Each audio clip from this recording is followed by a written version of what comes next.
The steamship Taormina groaned against the pier at Ellis Island, its hull bleeding rust into the grey water.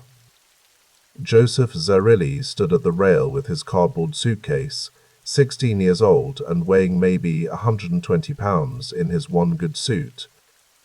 The wool itched his neck. His mother had sewn the buttons on 3 times before he left Terracini, her fingers trembling each time the thread broke.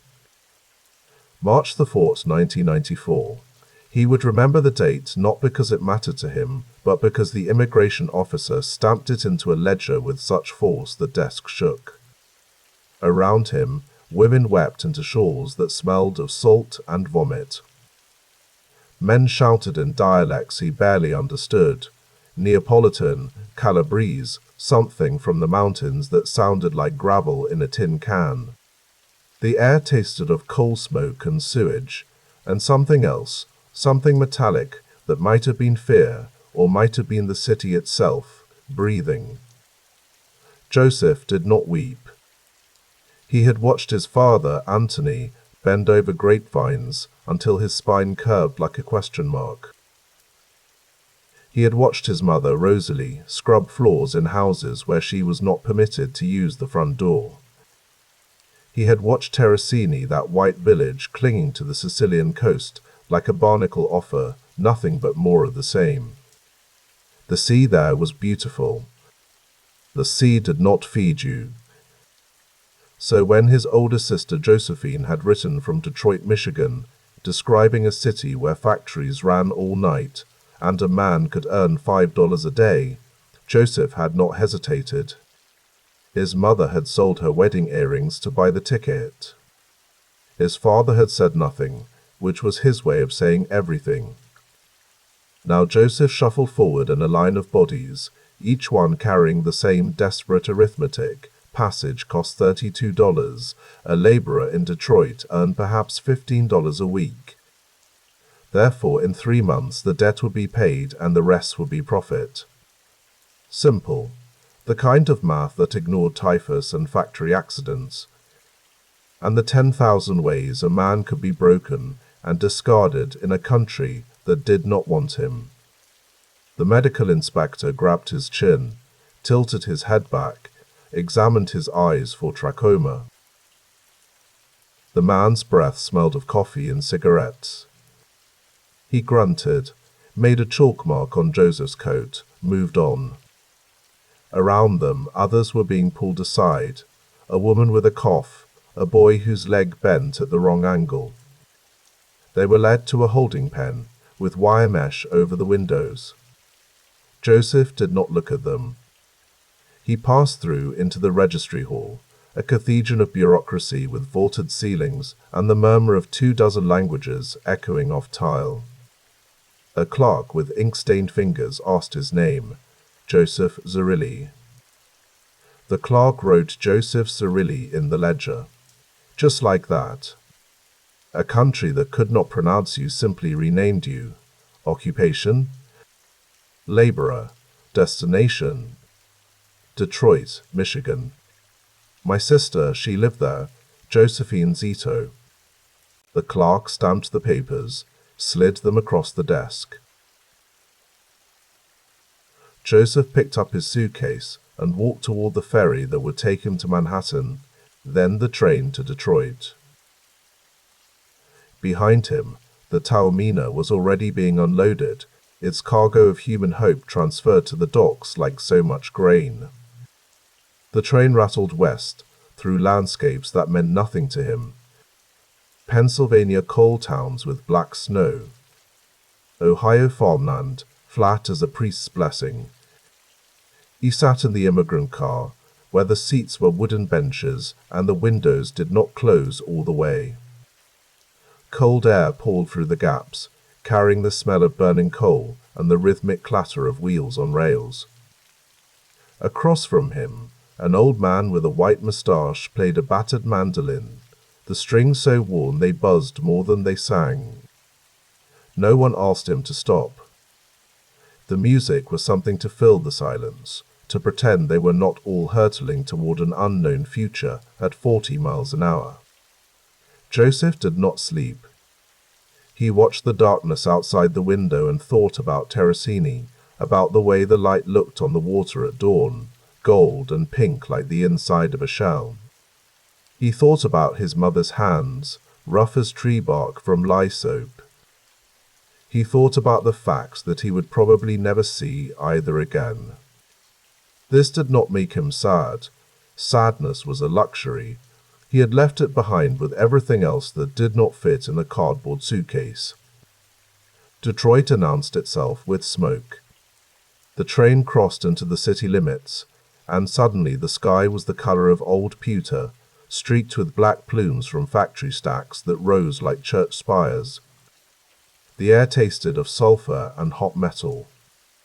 Even through the cracked window, Joseph could feel the heat of the foundries, the pulse of a city that never stopped making things. Michigan Central Station was a palace of marble and brass, its waiting room 3 stories high with arched windows that let in grey light. Joseph stepped onto the platform and was immediately swallowed by the crowd, men in bowler hats rushing to catch trains, women in long skirts herding children, porters pushing carts piled with steamer trunks. He stood there with a suitcase, 16 years old and alone, in a country where he knew perhaps 200 words of English, and waited. Josephine found him. She always would.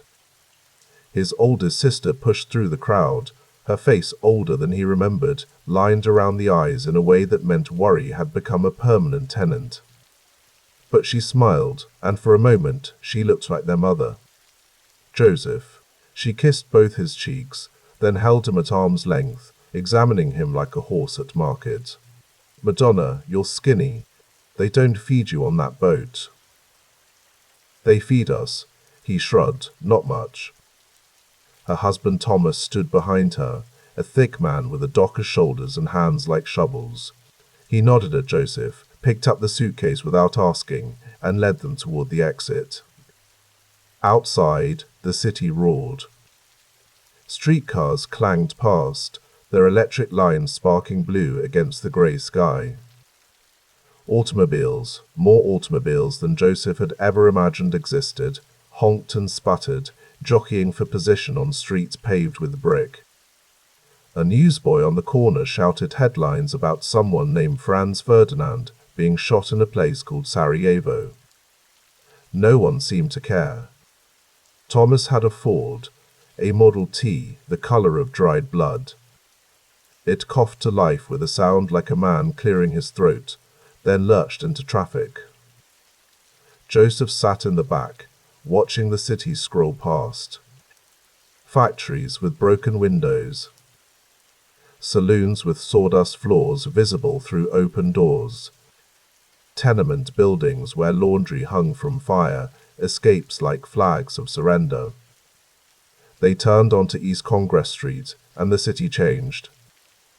Suddenly there were Italian groceries with salamis hanging in the windows, barber shops where old men played cards on upturned crates, women in black shawls gossiping on stoops. The signs were in Italian: panetteria, macelleria, farmacia. The smell of garlic and tomato sauce drifted from open windows. "Little Italy," Josephine said, turning in her seat. "You'll be safe here. Everyone speaks the language. Everyone knows everyone." Joseph nodded. He understood what she was not saying.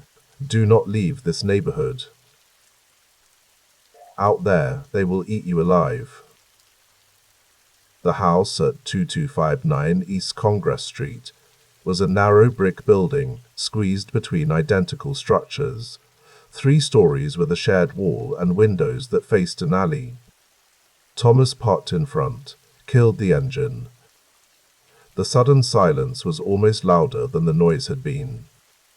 Inside, the apartment smelled of coffee and old wood and something baking bread maybe, or biscotti. Josephine had prepared a room for him, barely large enough for a bed and a chair, but it had a window that looked out onto the street. His own window. His own room. She fed him that night. Pasta with red sauce, bread still warm from the oven, wine cut with water. Thomas ate in silence, methodical as a machine. Josephine talked, filling the air with news about people Joseph did not know, about the neighborhood, about the factory where Thomas worked making parts for automobile engines. "Tomorrow," she said, "we find you work.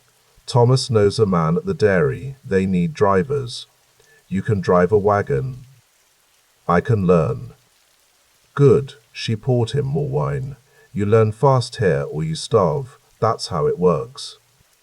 After dinner, Joseph lay in his narrow bed and listened to the city. Somewhere a woman was singing, her voice thin and sad. A dog barked. A streetcar rattled past, its bell clanging. Footsteps on the sidewalk, quick and purposeful. He thought about his mother, about whether she was awake right now in Terracini, staring at the ceiling and wondering if her son was alive. He thought about his father, bent over those vines, silent as always. He thought about the fact that he was now Joseph, not Giuseppe, and that this was probably just the first of many things he would lose. But he did not weep. The dairy was on Great Eat Avenue, a brick building that smelled of sour milk and horse manure. The owner was a German named Kessler, a man with a face like a clenched fist and eyes that calculated profit margins while you stood there breathing. He looked Joseph up and down, said something in English too fast to follow, then switched to broken Italian. "You, strong. Strong enough. You know horses?" "Yes. A lie, but a small one. How hard could it be?" Kessler grunted, led him to the stable. 6 horses stood in stalls, their breath steaming in the cold air. They were big animals, draft horses with hooves the size of dinner plates and an air of patient resignation. Kessler pointed to a wagon loaded with milk crates.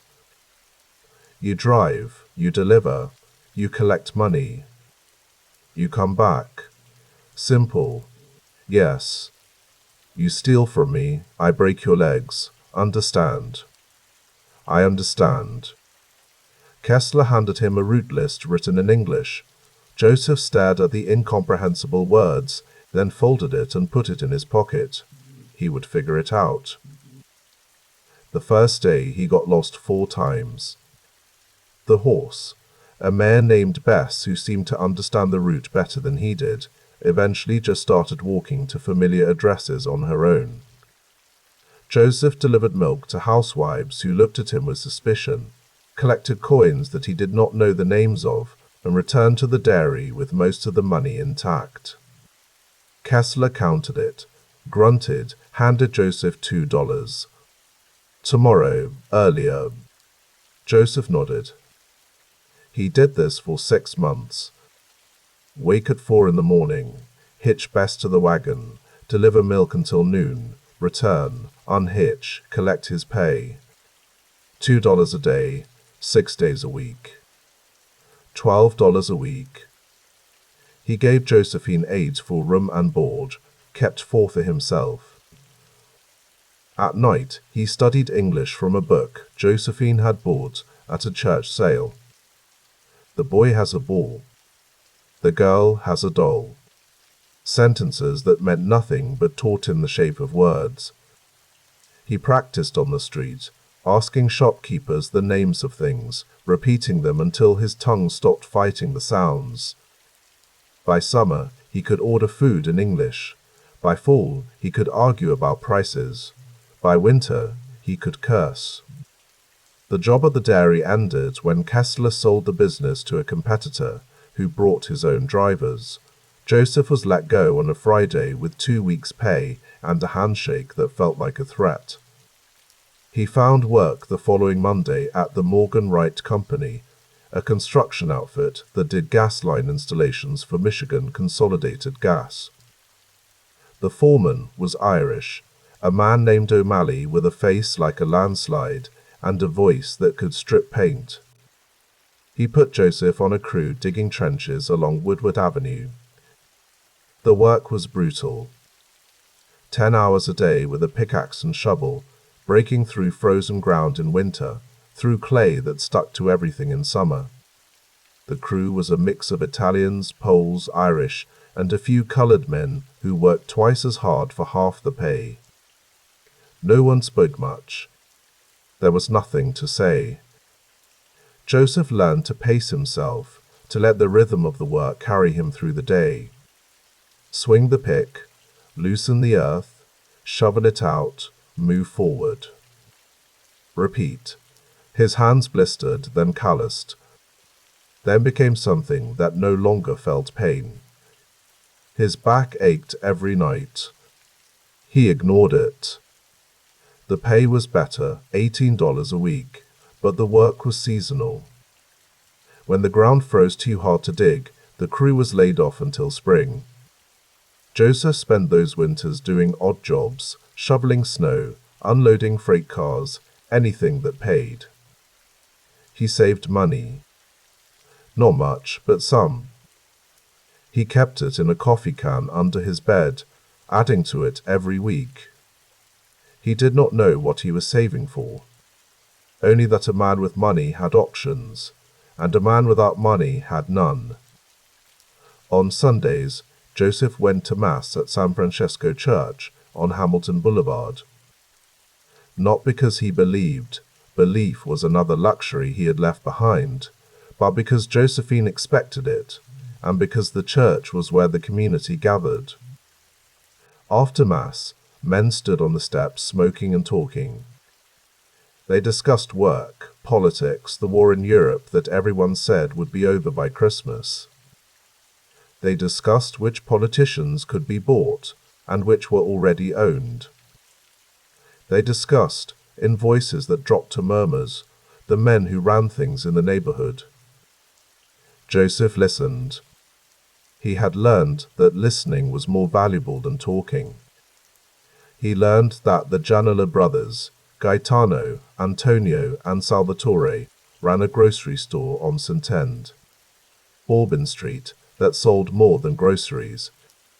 He learned that if you needed something, a job, a favor, protection from someone who wanted to hurt you, you went to the Gianolas. He learned that they were from Marsala, Sicily, and that they took care of their own.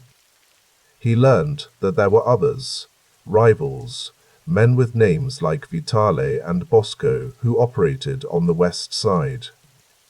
He learned that these men did not like each other, and that the dislike sometimes ended with bodies in alleys. He filed this information away, the way he filed away everything. You never knew when knowledge would become useful. One evening in the spring of 1999, Joseph was walking home from work when he saw a familiar figure leaning against the brick wall of a saloon on Gratiot. The man wore a civilian coat that didn't quite sit right on his shoulders, as if he had only recently learned how to be a private citizen again. He was smoking, watching the street with the same sharp attention he'd had as a boy. William Tocco. They called him Bill, sometimes Black Bill, for his dark complexion and darker eyes. He was Joseph's cousin, the son of his mother's sister. They hadn't seen each other in years. Bill had left for the army, crossed an ocean, learned what Europe looked like when it was burning. Joseph slowed. Bill noticed him instantly. "Giuseppe," he said, squinting through the smoke. "Madonna, is that you?" "It's Joseph now." Bill smiled, tired but real. "Of course it is, America." He stepped forward and pulled Joseph into a rough embrace. He smelled of tobacco and cheap soap. "You got taller. You got heavier." Bill laughed. Army food, and not much else to do but lift things and survive. They stood there for a moment, studying each other. Two men who had once been barefoot boys chasing each other through the dusty streets of Terracini. "You working?" Bill asked. "Morgan Wright. Still digging, still breaking my back." Bill nodded. I figured. I'm unloading freight down by the river. Temporary. Everything feels temporary after the war. He crushed his cigarette under his boot. Come on. Let me buy you a drink. I didn't cross the Atlantic to stand on sidewalks. Inside, the saloon was dim and loud, full of voices that rose and fell like waves. Bill ordered 2 whiskeys. They sat near the back, elbows on the table, knees almost touching. For a while, Bill said, lifting his glass, I forgot what quiet sounded like. Joseph clinked his glass against Bill's. To being home. They drank. Do you remember Terracini? Bill asked after a moment. The smell in the mornings, bread and salt and the sea. Joseph nodded. My father waking me before sunrise. Always the same words. If you're going to be poor, at least be early. Bill smiled. My mother used to send me to the bakery with a few coins. Half the time I came back with crumbs because I ate it on the way. The old baker would pretend not to see, Joseph said. He knew. They laughed quietly, the kind of laughter that comes from shared memory, not jokes. So, Joseph said, you going back to Italy? Bill shook his head. No, I've seen enough of Europe. Enough graves. I want something solid. Something that smells like life, not gunpowder. He looked at Joseph. What about you? You staying in the dirt forever? Joseph stared into his glass. I don't want to, but wanting doesn't change much. Bill leaned back, thinking, you know what I kept thinking about overseas? Bread. Fresh bread. Sounds stupid, but it kept me human. It's not stupid, Joseph said. It's home. Bill tapped the table with his finger. What if we made it here? Joseph looked up. Made what? A bakery, Bill said. Our own. Sicilian bread. Real bread. Not this factory garbage. He shrugged. I've got a little money saved. Army pay isn't much, but it adds up when you don't spend it. Joseph said nothing at first. He imagined warm air, the sound of dough being kneaded, the smell that followed you down the street and made people stop without knowing why. I know how to work, Joseph said slowly, and I know how to keep my mouth shut. That's most of the job, Bill said. We start small. 1 oven, 1 storefront. If it fails, we're no worse off than we are now. And if it doesn't? Bill smiled. Then we're men who made something. They finished their drinks in silence, the idea settling between them like something already real. Outside, the evening had cooled. Streetlights flickered on, yellow and uncertain. Detroit hummed around them, factories, footsteps, distant horns, the low promise of motion. Joseph walked home with his hands in his pockets, his mind busy for once with something other than exhaustion. At East Congress Street, Josephine was waiting. You're late, she said. I ran into Bill. He's back from the war. She studied his face. And? We talked, Joseph said, about home, about the future. He paused. We're thinking of opening a bakery. For a moment, she said nothing. Then her shoulders relaxed. That, she said softly, sounds like good work. Joseph nodded. It sounds like a beginning. That night, he lay awake, listening to the city breathe. Somewhere a shift whistle blew. Somewhere a train rolled toward the river. Somewhere, tomorrow was already warming its ovens. This was Detroit. And this time, the future smelled like bread. The rain started just after dawn, a thin drizzle that turned the Detroit streets into mirrors of grey. Joseph Zerilli stood at the window of the bakery on East Verna, watching the water bead on the glass. His hands were white with flour. Behind him, Cousin William kneaded dough with the steady rhythm of a man who'd learned the motion young. The smell of yeast hung thick in the air. Beneath it, something sharper, the tang of imported cheese aging in the back room. Provolone from Palermo. Pecorino from the hills outside Terracini. The kind of cheese you couldn't get anywhere else in Detroit, not in 1999. Joseph wiped his hands on his apron and turned from the window. The bakery was narrow, the ceiling low. A single bulb swung overhead, casting shadows that moved when the streetcar rattled past outside. William looked up from the dough, his face expressionless. "Rain's good," William said. His voice was flat, the way it always was when he was thinking about something else. "Keeps people inside. They buy more bread when they're stuck at home." Joseph nodded. He moved to the counter where yesterday's invoices sat in a neat stack, numbers written in his careful hand. The bakery turned a profit now, after 18 months of 16-hour days. But the profit was thin, razor thin, the kind that disappeared if you missed a payment to the flour supplier, or if the icebox failed and spoiled a week's worth of butter. The door opened. A man stepped inside, shaking water from his coat. He was older, maybe 50, with a face like weathered leather. His hat dripped onto the floorboards. "Morning," the man said. His accent was thick, Sicilian, from somewhere south of Palermo. He looked at the shelves behind the counter, at the rounds of cheese wrapped in cheesecloth. "You sell the pecorino." "We do," Joseph said. He came around the counter, his movements deliberate. "From Sicily." The man nodded slowly. He reached into his coat and pulled out a folded paper. He set it on the counter without unfolding it. "Joseph Profassi sent me," the man said, "from Brooklyn. He says you're the only ones in Detroit selling real Italian goods. Says maybe we can do business." Joseph looked at the paper. He didn't touch it.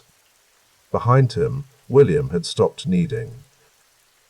The only sound was the rain against the window and the distant clang of a factory bell marking the shift change. "What kind of business?" Joseph asked. The man smiled, but his eyes stayed flat. "The importing kind. Profassi moves goods from Italy. Cheese, olives, olive oil. He's looking for people in other cities who know how to sell it. People who understand the value." Joseph picked up the paper and unfolded it. It was a list of prices. Wholesale prices, lower than what they were paying now. His eyes moved down the columns. Provolone, Parmigiano, anchovies packed in salt, olive oil in 5-gallon tins. "These prices," Joseph said. "They're good." "They're better than good," the man said. "Profassi's got connections in Palermo. He buys direct from the producers. No middlemen. He passes the savings on to people he trusts." Joseph folded the paper and set it back on the counter. He looked at William, who had turned to face them now, his hands still white with flour. William's expression hadn't changed, but Joseph knew what he was thinking. This was opportunity. The kind that didn't knock twice. "We're interested," Joseph said. "Tell Mr. Profassi we'd like to meet." The man nodded. He took the paper and slipped it back into his coat. "He'll be in Detroit next month. I'll send word." After he left, William came to the window and stood beside Joseph. They watched the man walk down Berner, his coat dark against the rain. A Packard idled at the corner, its chrome grille catching what little light filtered through the clouds. The man got in. The car pulled away, tires hissing on the wet pavement. You trust him? William asked. Joseph shrugged. I trust the numbers. If the cheese is good and the price is right, what else matters? William was quiet for a moment. Then he said, Profarsi's connected. You know that, right? He's not just an importer. Joseph knew. Everyone knew. Joseph Profarsi was a name that carried weight in the Italian neighborhoods of New York. The kind of weight that came from more than selling cheese.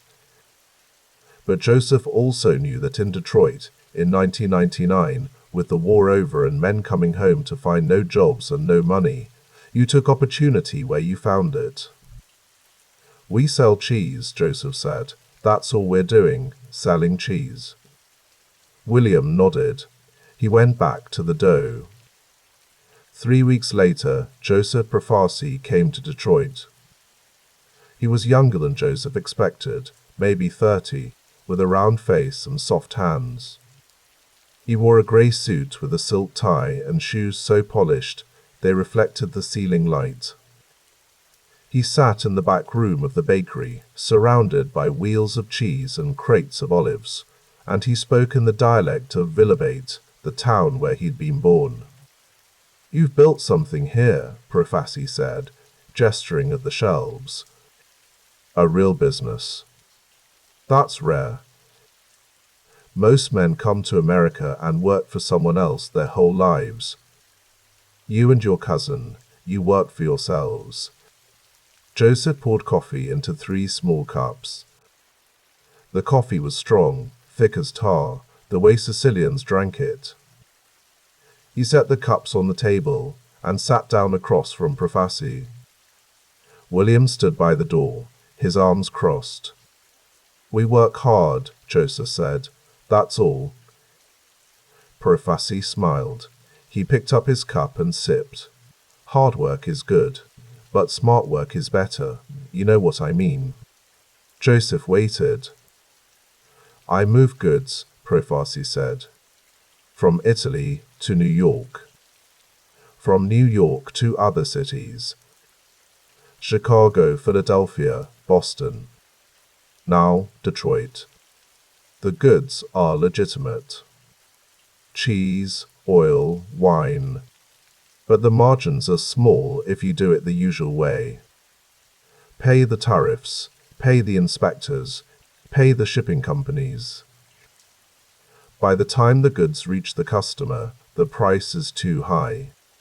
People can't afford it. So you cut out the middlemen, Joseph said. Some of them, Profarsi said. He set down his cup. I have friends in customs, friends in the shipping unions. They help me move goods more efficiently. In return, I help them. It's a partnership. Joseph understood. This was the language of the old country, the language of favors and obligations. You helped someone, they owed you. You owed someone, you helped them. It was a system that worked, as long as everyone understood the rules. What do you need from us? Joseph asked. I need reliable men in Detroit, Joe Profarsi said. Men who can move product, who can keep their mouths shut, who understand that business is business, and sometimes business requires discretion. William shifted by the door. Joseph glanced at him, then back at Profarsi. We're bakers, Joseph said. We sell cheese on the side. That's all we know. Profarsi leaned back in his chair. He studied Joseph for a long moment, his eyes moving from Joseph's face to his hands, still stained with flour, to the neat rows of invoices on the shelf behind him. You're from Terracini, Profarsi said. I know people from Terracini. Good people. Loyal people. They understand the value of family, of trust. That's why I'm here. That's why I'm offering you this opportunity. Joseph said nothing. The rain had stopped outside, but water still dripped from the eaves, a steady rhythm against the silence. Start small, Profarsi said. Take a shipment, sell it, see how it goes. If it works, we continue. If not, we part as friends." Joseph looked at William. William's face was unreadable, but after a moment he nodded. "Just once. Barely a movement at all." "All right," Joseph said. "We'll try it." Profasi smiled. He stood and extended his hand. Joseph took it. The handshake was firm, brief. Profasi picked up his hat from the table and settled it on his head. "I'll send the first shipment next week," Profasi said. "You'll like the quality, I guarantee it." After he left, Zerilli and Tocco stood in the back room, surrounded by the smell of cheese and coffee grounds. The light from the single bulb made the walls look yellow, sickly. "This could be good," William said. His voice was careful, measured, "if the goods are as good as he says." "Or it could be trouble," Joseph said. William shrugged. "Everything's trouble. At least this way we make some money." The first shipment arrived on a Tuesday. 20 crates of cheese, packed in straw. Joseph and William unloaded them in the alley behind the bakery, working in the dark before dawn. The cheese was perfect. Aged provolone, sharp and tangy.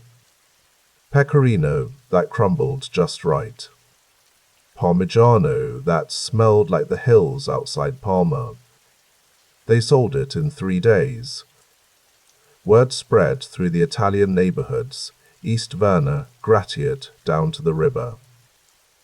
People came to the bakery asking for the cheese, willing to pay more than they'd pay at the big markets downtown. By the end of the week, Joseph had sent a telegram to Profasi asking for another shipment.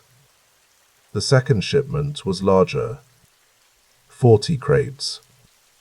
It included olive oil in tins, anchovies, dried pasta. Joseph and William hired a boy to help with deliveries. They bought a used Ford truck, painted the bakery's name on the side. The business grew. And then, one morning in late spring, Gaetano Gianola walked into the bakery. Joseph had seen him before, around the neighborhood. Gaetano was older, maybe 40, with a thick mustache and eyes that never seemed to blink. He ran a grocery store on Gratia, but everyone knew the grocery was a front. The Gianola brothers, Gaetano, Antonio, Salvatore, were in the business of moving stolen goods. Cigarettes, liquor, jewelry, anything that could be sold quickly and quietly. Gaetano stood at the counter, his hands in his pockets. He looked at the shelves, at the rounds of cheese, at the tins of olive oil stacked against the wall. "You're doing well," Gaetano said. His voice was low, gravelly. "I see your truck all over the neighborhood." Joseph wiped his hands on his apron. "We work hard." "I can see that," Gaetano said. He picked up a tin of olive oil and turned it over in his hands, reading the label. "Profasi's goods. I know Profasi. Good man." Joseph waited. Gaetano set down the tin. He looked at Joseph directly, his eyes flat and unblinking. "There's a war coming," he said, "between me and my brothers and a man named John Vitali. You know Vitali?" "I've heard the name." "He's a thief," Gaetano said. "He worked for us, and then he tried to take what's ours. He killed one of our men. Now we're going to kill him." Joseph's stomach tightened. He glanced toward the back room, where William was working. The sound of kneading dough had stopped. "I don't want any part of that," Joseph said. Gaetano smiled, but there was no warmth in it. "No one's asking you to kill anyone. But wars are expensive. Men need to eat. They need places to meet, places to store things. You have a bakery. You have a truck. You have connections." "I sell cheese," Joseph said. And I'm asking you to keep selling cheese, Gaetano said. But maybe sometimes you deliver something else. A package, a message, something small. Joseph felt the weight of it settling on his shoulders. This was how it started. A favor, a small favor, and then another and another until you were in so deep you couldn't see the surface anymore. I need to think about it, Joseph said. Gaetano nodded. He picked up the tin of olive oil again and set it back on the shelf, carefully, as if it was something fragile. Think fast, he said. Vitale's men are everywhere. You're either with us or you're with him. There's no middle ground. He walked out without another word. The door swung shut behind him, the bell above it jingling softly. William came out from the back room. His face was pale, his jaw tight. You heard? Joseph asked. I heard. They stood in silence. Outside, the morning sun was burning through the clouds. A streetcar rattled past, its bell clanging. Somewhere down the block, a woman was shouting at her children in Italian. What do we do? William asked. Joseph looked at the shelves, at the cheese and the oil and the pasta. Everything they'd built. Everything they'd worked for. And he thought about Gaetano Gianola's eyes, flat and unblinking, and the way he'd said there's no middle ground. We do what we have to, Joseph said. We survive. By the summer of 1999, the war between the Gianola brothers and John Vitale had turned the Italian neighborhoods into a battlefield. Men were shot in broad daylight. Bombs went off in the middle of the night. The police came, asked questions, left without answers. No one talked. No one saw anything. Joseph and William kept their heads down. They delivered bread, sold cheese, made their payments to Profasi. And sometimes, late at night, they delivered other things. A crate that was heavier than it should be. An envelope that had to go to a specific address, no questions asked. They didn't ask what was inside. They didn't want to know. Gaetano Gianola came to the bakery every few weeks. He never stayed long. He'd pick up a loaf of bread, exchange a few words with Joseph, and leave. But his presence was a reminder. You're with us. Don't forget. In October, Salvatore Gianola was killed. Joseph heard about it from a customer, an old woman who lived near the American State Bank. She'd been inside when it happened, cashing a check, when the shots rang out. 28 bullets, she said, her voice shaking. They shot him 28 times. Joseph didn't go to the funeral. Neither did William. They stayed in the bakery, kneading dough, wrapping cheese, pretending the world outside wasn't falling apart. But the world was falling apart, and there was no pretending otherwise. One evening in late November, as Joseph was closing up the bakery, a car pulled up outside. A black Packard, the same one he'd seen the day Profasi's man had first visited.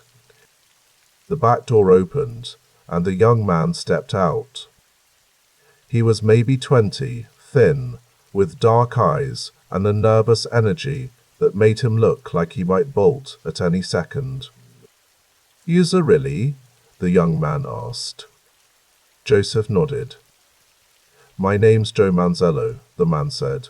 Gaetano sent me. He wants to talk to you, tonight. Joseph's hands tightened on the keys. About what? He didn't say, just said it's important. Joseph looked back at the bakery. Through the window he could see William sweeping the floor, his movements slow and methodical. He thought about saying no, about locking the door and walking away. But he knew it wouldn't matter. If Gaetano wanted to talk, you talked. All right, Joseph said, Let me tell my cousin. Manzello waited by the car while Joseph went inside. William looked up from the broom, his eyes questioning. Gianola wants to see me, Joseph said. William set down the broom. You want me to come? Joseph shook his head. Stay here. If I'm not back by midnight, close up and go home. And if you're not back by morning? Joseph didn't answer. He walked out to the car and got in the back seat. Manzello got in beside him. The driver, a thick-necked man with a scar across his cheek, pulled away from the curb without a word. They drove east, toward the river. The streets were dark, the streetlights casting long shadows. Joseph watched the city slide past the window. Factories with smokestacks that blotted out the stars. Tenements, with laundry hanging from the fire escapes. A group of men standing on a corner, passing a bottle back and forth. The car stopped in front of a warehouse near the water. Manzano got out and opened Joseph's door. Inside, he said. The warehouse was cold, the air thick with the smell of oil and rust. A single light bulb hung from the ceiling, swaying slightly in the draught. Gaetano Gianola stood in the center of the room, his hands in his pockets. Beside him were two other men. One was Antonio, Gaetano's brother. The other was a man Joseph didn't recognize, older, with a face like carved stone. Joseph, Gaetano said. He didn't smile. Thanks for coming. Joseph nodded. He kept his hands at his sides, his posture neutral. He'd learned, in the months since the war started, that showing fear was the same as showing weakness. And weakness got you killed. I need to ask you something, Gaetano said, and I need you to answer honestly. All right. Are you loyal to me?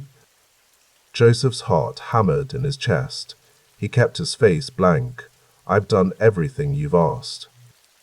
That's not what I asked, Gaetano said. His voice was calm, almost gentle. I asked if you're loyal.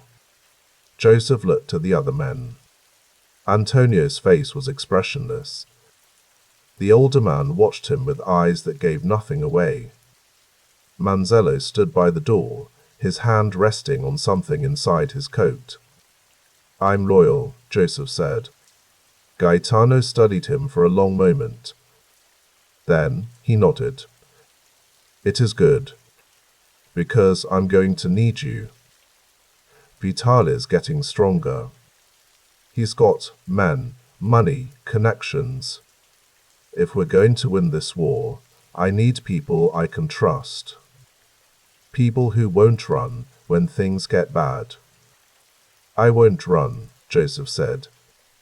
I know you won't, Gaetano said. He pulled a hand from his pocket and extended it. Joseph took it. The handshake was firm, deliberate. A contract sealed. Go home, Gaetano said. Get some sleep. Tomorrow we start planning.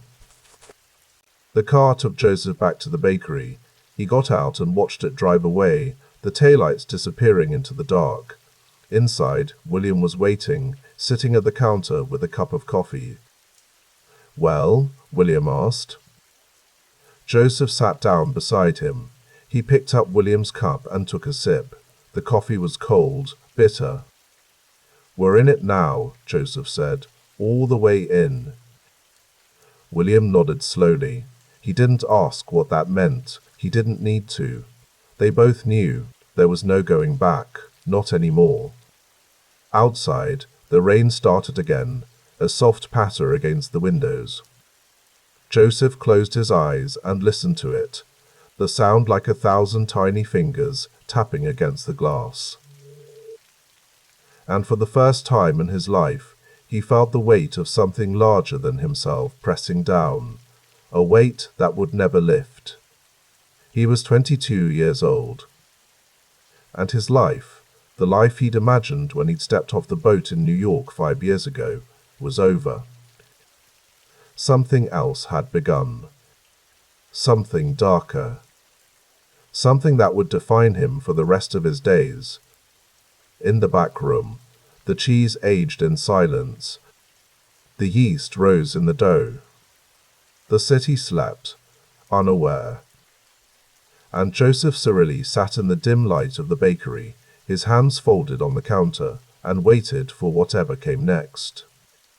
The rain came down in sheets that October morning, turning Russell Street into a river of mud and horse dung. I stood across from the American State Bank, collar up, watching the steam rise from a manhole cover. The year was 1999, and Detroit smelled like wet brick and gunpowder.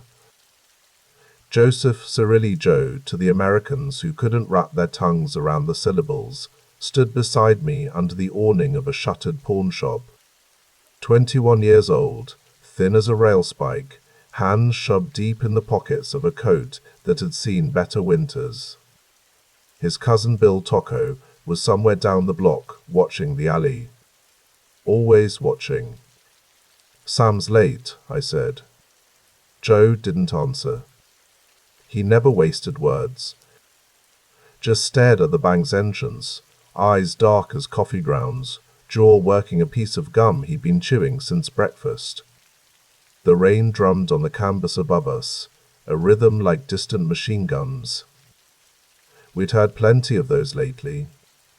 The war, the real war, not the one they'd just finished in France, had started the year before.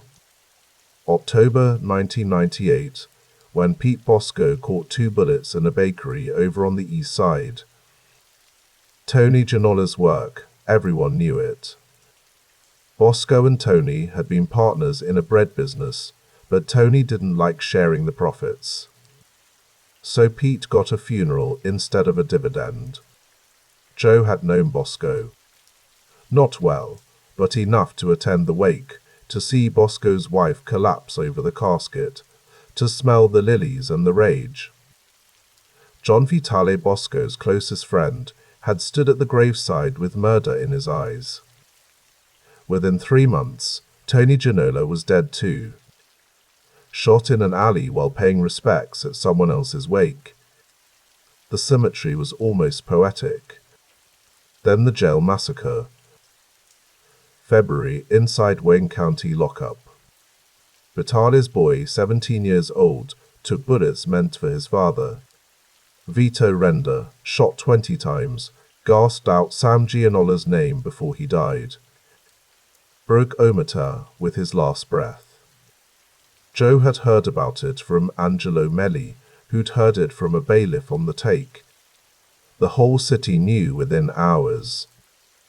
Now it was Sam's turn. A black Packard rolled past, tires hissing on wet pavement. The driver didn't look at us. Joe's eyes tracked it anyway, cataloguing the license plate, the way the suspension sat low on the passenger side. Always observing. Always calculating. "There," Joe said. Sam Gianola emerged from a doorway down the block, moving with the careful gait of a man who knew he was hunted. 42 years old, thick through the chest, wearing a grey fedora that channeled water off its brim like a roof gutter. He glanced left, then right, then crossed toward the bank. Joe's hand came out of his pocket. No gun, just a handkerchief, which he used to wipe rain from his face. The gesture was deliberate, visible. A signal. Somewhere, a car door opened. Sam reached the bank's entrance, pulled the heavy brass handle. The door swung inward with a pneumatic hiss. He stepped inside, shaking water from his coat. Through the window, I could see him approach the teller's cage, reaching into his jacket for the check. The 3 men materialized like ghosts. 1 from the barbershop next door, 2 from a Dodge parked at the corner. They moved without hurry, without conversation. The first one, I recognized him later as Sam Avola, one of Vitale's shooters, carried a revolver low against his thigh. The others had their hands in their coats. Sam never saw them coming. The first shot punched through the bank's window, starring the glass. Then a fusillade, the reports flat and percussive in the rain-soaked air. Pedestrians scattered. A woman screamed. The teller dove behind the counter. Sam staggered backward, hands clutching at nothing. The bullets kept coming, chest, shoulder, neck. He spun, tried to run deeper into the bank, but his legs wouldn't obey. He collapsed near the vault, blood spreading across the white marble floor in a pattern like spilled wine. 28 bullets. That's what the papers would say the next day. 28 slugs in Salvatore Gianola, and not one of the shooters caught. Joe watched it all without expression. When the gunfire stopped, he turned and walked away, hands back in his pockets, moving at the same unhurried pace he'd maintained all morning. I followed. Behind us, someone was shouting for police. The bank alarm began to clang, a tinny, desperate sound that echoed off the brick buildings. We walked 3 blocks before Joe spoke again. Vitale thinks he won. Didn't he? Joe stopped at a corner, waiting for a streetcar to pass. The rain had slackened to a drizzle. Water dripped from the brim of his cap. He killed them all, Joe said. Tony, Sam, the whole Gianola line.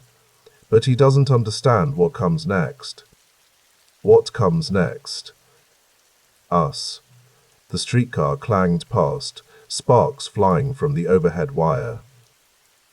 Joe stepped into the street, boots splashing through a puddle that reflected the grey sky like hammered pewter.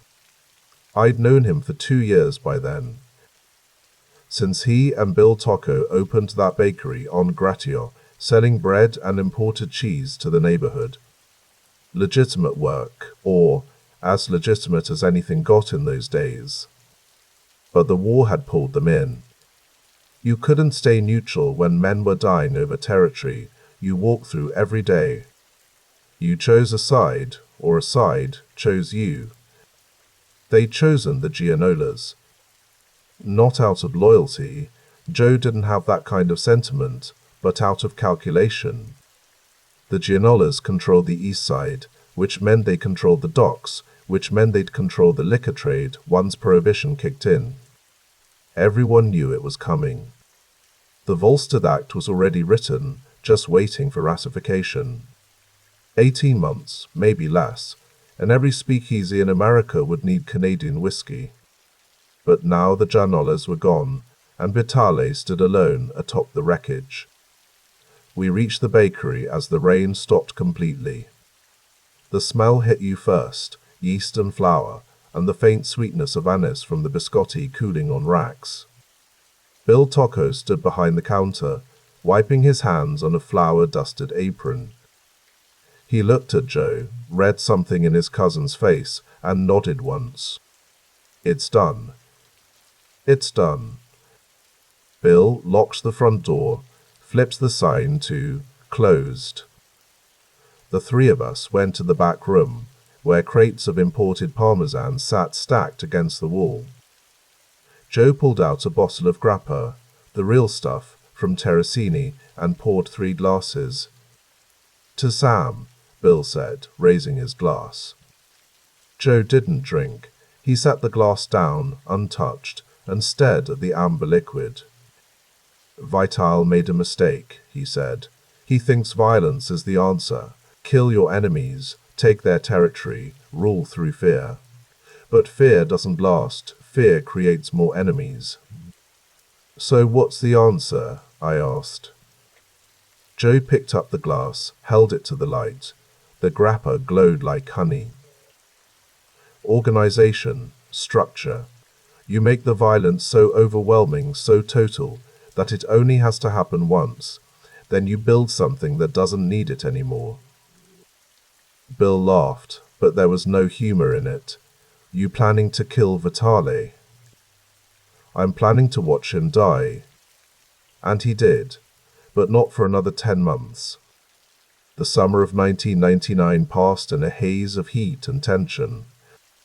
The papers were full of strikes and race riots. In July, a black teenager drowned at a Chicago beach after white swimmers threw rocks at him, and the city burned for 2 weeks. In September, Boston police walked off the job, and the National Guard moved in. The whole country felt like a powder keg with a lit fuse. In Detroit, the mafia war simmered. Vitale had won, technically, but winning meant painting a target on your back. Every young Sicilian with a grievance and a gun looked at him and saw opportunity. Joe was one of them, but he was patient. He worked the bakery. He cultivated relationships with other young men from Terracini, Angelo Melli, Joseph Manzello, Sam Catalanot. They met in the back rooms of social clubs, speaking in dialect, planning. Prohibition arrived on January 17, 1920, and the world changed overnight. Every saloon in Detroit had a decision to make: close down or go underground. Most chose the latter. Within a week, the first shipments of Canadian whiskey were crossing the river in rowboats hidden under tarps, guarded by men with shotguns. Vitale controlled the West Side docks. He had the police captains paid off, the customs agents in his pocket. Money flowed like the Detroit River, cold, dark, and deep. But the East Side was fragmented, leaderless. The young Gianola loyalists, Joe's crew, operated independently, running small loads, fighting over scraps. "We need to consolidate," Joe said one night in February. We were in the bakery again, after hours, the ovens cooling, the street outside silent except for the occasional automobile. Manzello's got boats. Catalanot's got the blind pigs on Hastings Street. Belly's got connections with the produce haulers. We're all doing the same thing, competing with each other, while Vitale takes the real money. "So we join up?" Bill asked. "We join up, but first we send a message." Before they did, the message was delivered to them on August the 10th, 1920. 20 years old, Joe Manzello was sitting on a curb on the east side, talking with Angelo Melli and Angelo Polizzi. A car roared past, windows down, and the Thompson submachine gun sang its stuttering song. Manzello took 8 bullets and died 3 days later. Polizzi survived 7 hits. Melli, somehow, walked away without a scratch. Joe Zerilli heard about it from a runner who burst into the bakery at dawn, breathless, terrified. By the time the sun was fully up, Joe and Bill were in a borrowed Ford, driving to Manzello's mother's house. The old woman was keening in Sicilian, rocking back and forth, her black dress already on. The smell of coffee and grief filled the kitchen. Joe paid his respects. He didn't offer empty condolences. He just sat with the mother for an hour, silent, present. When he left, he knew what had to be done. Antonio Badalamenti was Vitale's nephew, his right hand, the muscle behind the throne. He ran a grocery store on the west side, a front for fencing stolen goods and distributing bootleg whiskey. On August 11, the day after Manzello was shot, Badalamenti was standing outside his store, smoking a cigar, when a car pulled up. Joe wasn't the shooter. He never was. But he was in the car, watching, making sure it was done right. The gunman, never identified, never caught, put 3 bullets in Badalamenti's head and 2 in his chest. The cigar was still smoldering when the police arrived. They arrested Joe and Bill 2 hours later, hauled them downtown, put them in separate rooms, worked them over with questions and threats and the occasional slap. But there were no witnesses. The gun was never found. By August the 13th, they were back on the street, and Badalamenti was in the ground. Vitali retaliated a week later, or tried to. At 3 in the morning on August 18, gunmen ambushed Vitale's own family as they left their home. The old man was hit, but survived. His wife was untouched. But his son, 17-year-old Joseph, the same boy who'd been wounded in the jail massacre, took a bullet through the throat and bled out on the sidewalk. The papers called it a tragedy. The police called it a gang war. Joe called it inevitable. "He's weak now," Joe said. "We were in a warehouse on the river, ostensibly checking a shipment of olive oil, actually planning murder. He lost his son. He's emotional. Emotional men make mistakes." "He's also got 20 guns backing him," Bill pointed out. "Guns don't matter if you don't see them coming." They caught Vitale on September 28, 1920. He was driving near Marentet and 14th, leaving a meeting with his lawyer. 2 cars boxed him in. The Thompson guns opened up, and Vitale's automobile became a sieve. 18 bullets. He died slumped over the steering wheel, the engine still running. Joe was at the bakery when it happened, surrounded by witnesses. Bill was visiting his wife's family in Hamtramck. Angelo Melli was playing cards at a social club with a dozen other men. Everyone had an alibi. Everyone was somewhere else. The war was over. What came next was more dangerous than any war, peace. The snow fell in heavy curtains over Detroit, muffling the city's industrial roar into something almost peaceful. Joseph Zerilli stood at the frosted window of the bakery on Gratiot Avenue, watching the street darken as lamps flickered to life. His breath fogged the glass. Behind him, the ovens radiated a warmth that never quite reached his bones. Bill Tocco emerged from the back room, dusting flour from his sleeves. His cousin moved with the same deliberate care Joseph had learned to mirror. Nothing rushed, nothing wasted. They'd opened this place 3 years back, kneading dough before dawn, selling imported pecorino to housewives who complained about the price, but always returned. Honest work. Their mothers would approve. Profazi's shipment came in short again, Bill said, not looking up. 6 wheels of Parmigiano. He says the customs inspector in New York is asking for more. Joseph turned from the window. The street lamp outside caught the edge of his jaw, still smooth despite the early hour. How much more? Double. Then we pay double. Joseph's voice carried no inflection. We need him. Bill nodded. They both understood the mathematics. Joseph Profazi controlled the import pipeline from Sicily, olive oil, cheeses, anchovies packed in salt. Without Profazi, their shelves would be empty within a month. The Brooklyn exporter had visited Detroit twice now, each time leaving with cash and a handshake that felt more like a branding. The bell above the door chimed. Joseph's hand moved instinctively toward the drawer beneath the counter, where they kept the revolver, but he recognized the silhouette, Sam Catalanot, snow melting on the brim of his fedora. "Singing Sam," Bill called out, forcing cheer into his tone. "You're out late." Catalanot stamped his feet on the mat, snow falling in clumps.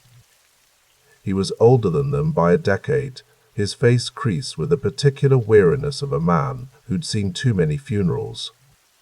But when he smiled, warmth flooded the room.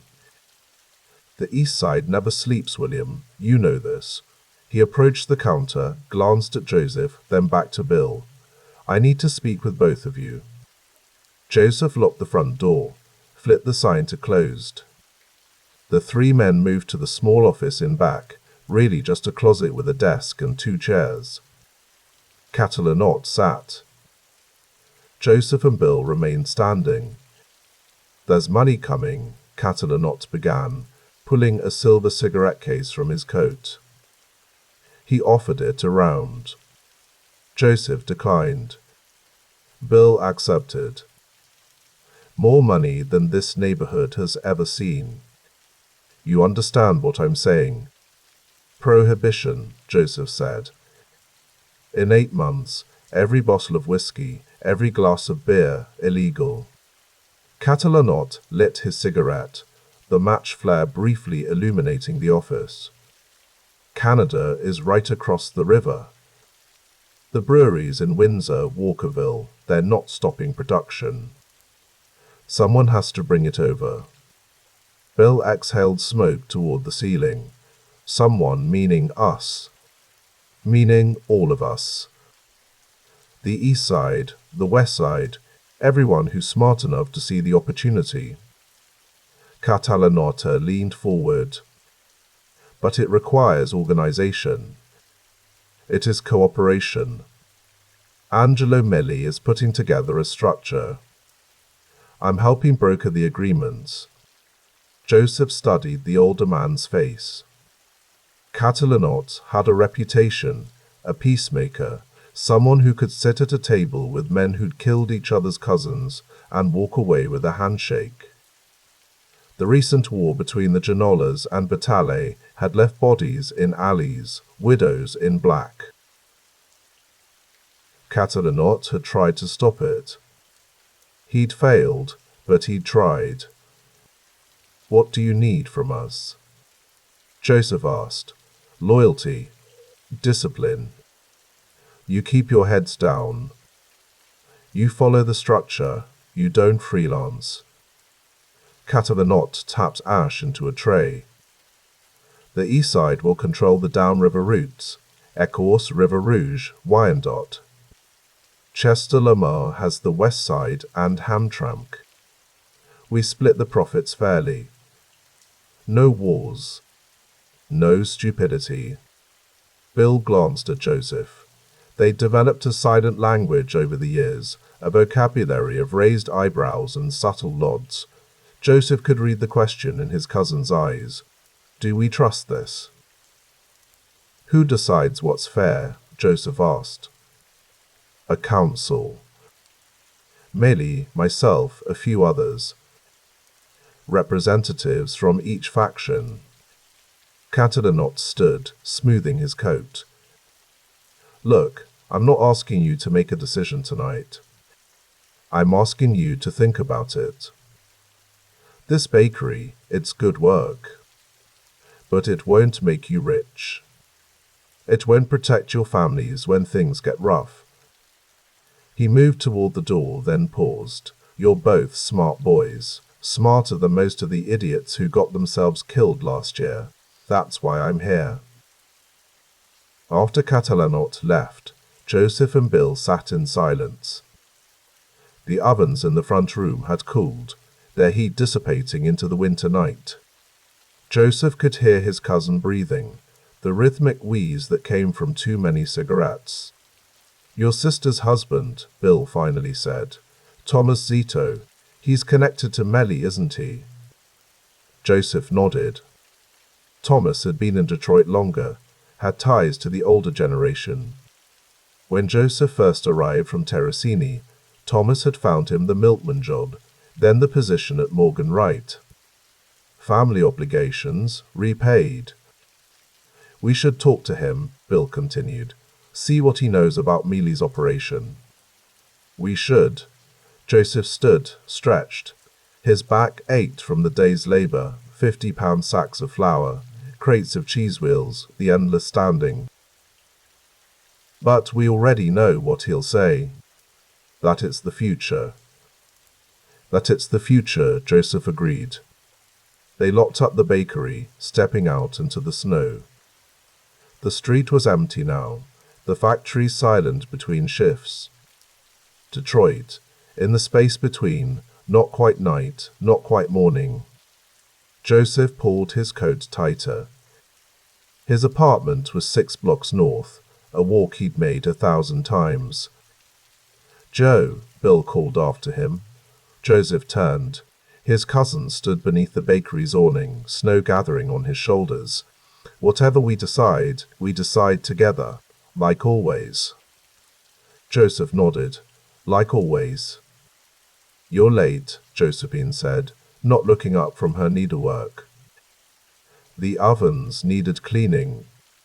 He hung his coat on the hook by the door, unwound the scarf from his neck. The apartment was 2 rooms, kitchen and bedroom, with a shared bathroom down the hall, modest and clean. Josephine kept it immaculate. She set down the shirt, finally meeting his eyes. You smell like cigarettes. Bill was smoking. And someone else, someone with expensive tobacco. Joseph moved to the stove, lifted the lid on the pot. Pasta with red gravy, a piece of pork shoulder braised until tender. His stomach growled. He hadn't eaten since morning. Sam Catalanot stopped by, he said. Josephine's hands stilled. She was young, but she wasn't stupid. She'd grown up in this neighborhood, heard the whispers, understood the silences. What did he want? Joseph ladled food onto a plate, sat across from her. The chair creaked under his weight. To offer us an opportunity. What kind of opportunity? He ate slowly, buying time. The pork dissolved on his tongue, rich with oregano and black pepper. Josephine was a good cook. Her mother had trained her well. A good wife. He'd chosen carefully, or rather, the families had chosen carefully on their behalf. The Fanazis were respectable. Josephine's father worked at the Ford plant, owned his house outright. No scandals, no debts. The kind that pays better than bread, he finally said. She folded the shirt, placed it in the basket beside her chair. Her movements were precise, controlled. My father says prohibition will make criminals rich and honest men poor. Your father is probably right. Then why are you considering it? Joseph set down his fork. Outside, a car passed, its headlamps briefly illuminating the kitchen window. He could see Josephine's reflection in the glass, her dark hair pinned up, the delicate curve of her neck. Because honest men don't survive, he said quietly. They work themselves to death in factories. They get old before their time. They leave their widows with nothing. My father survived. Your father is lucky. Joseph pushed the plate away, appetite's gone. And he had the sense to marry his daughter to someone who might do better. Josephine stood, began clearing the table. Her silence was its own commentary. She ran water in the sink, scrubbed the pot with more force than necessary. Joseph watched her back, the tension in her shoulders. I won't do anything stupid, he said. Men always say that before they do something stupid. I'm not like the others, the ones who got killed. She turned, hands dripping soap suds. How are you different? Joseph considered the question. How to explain the calculations that ran constantly through his mind, the way he watched and waited while others charged ahead. The Gianola brothers dead because they were predictable. Batale dead because he couldn't imagine his own vulnerability.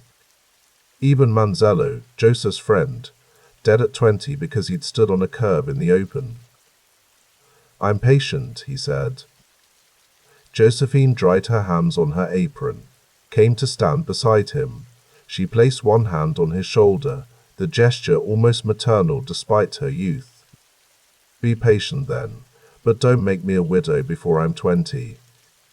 He covered her hand with his. Her skin was warm from the dishwater. I won't. She leaned down, kissed the top of his head, then retreated to the bedroom. Joseph sat alone in the kitchen, listening to the building settle around him. Upstairs, The Lombardis were arguing again, their voices muffled but angry. Down the hall someone's baby cried, a thin wail that went on and on. He thought about Catalanot's offer.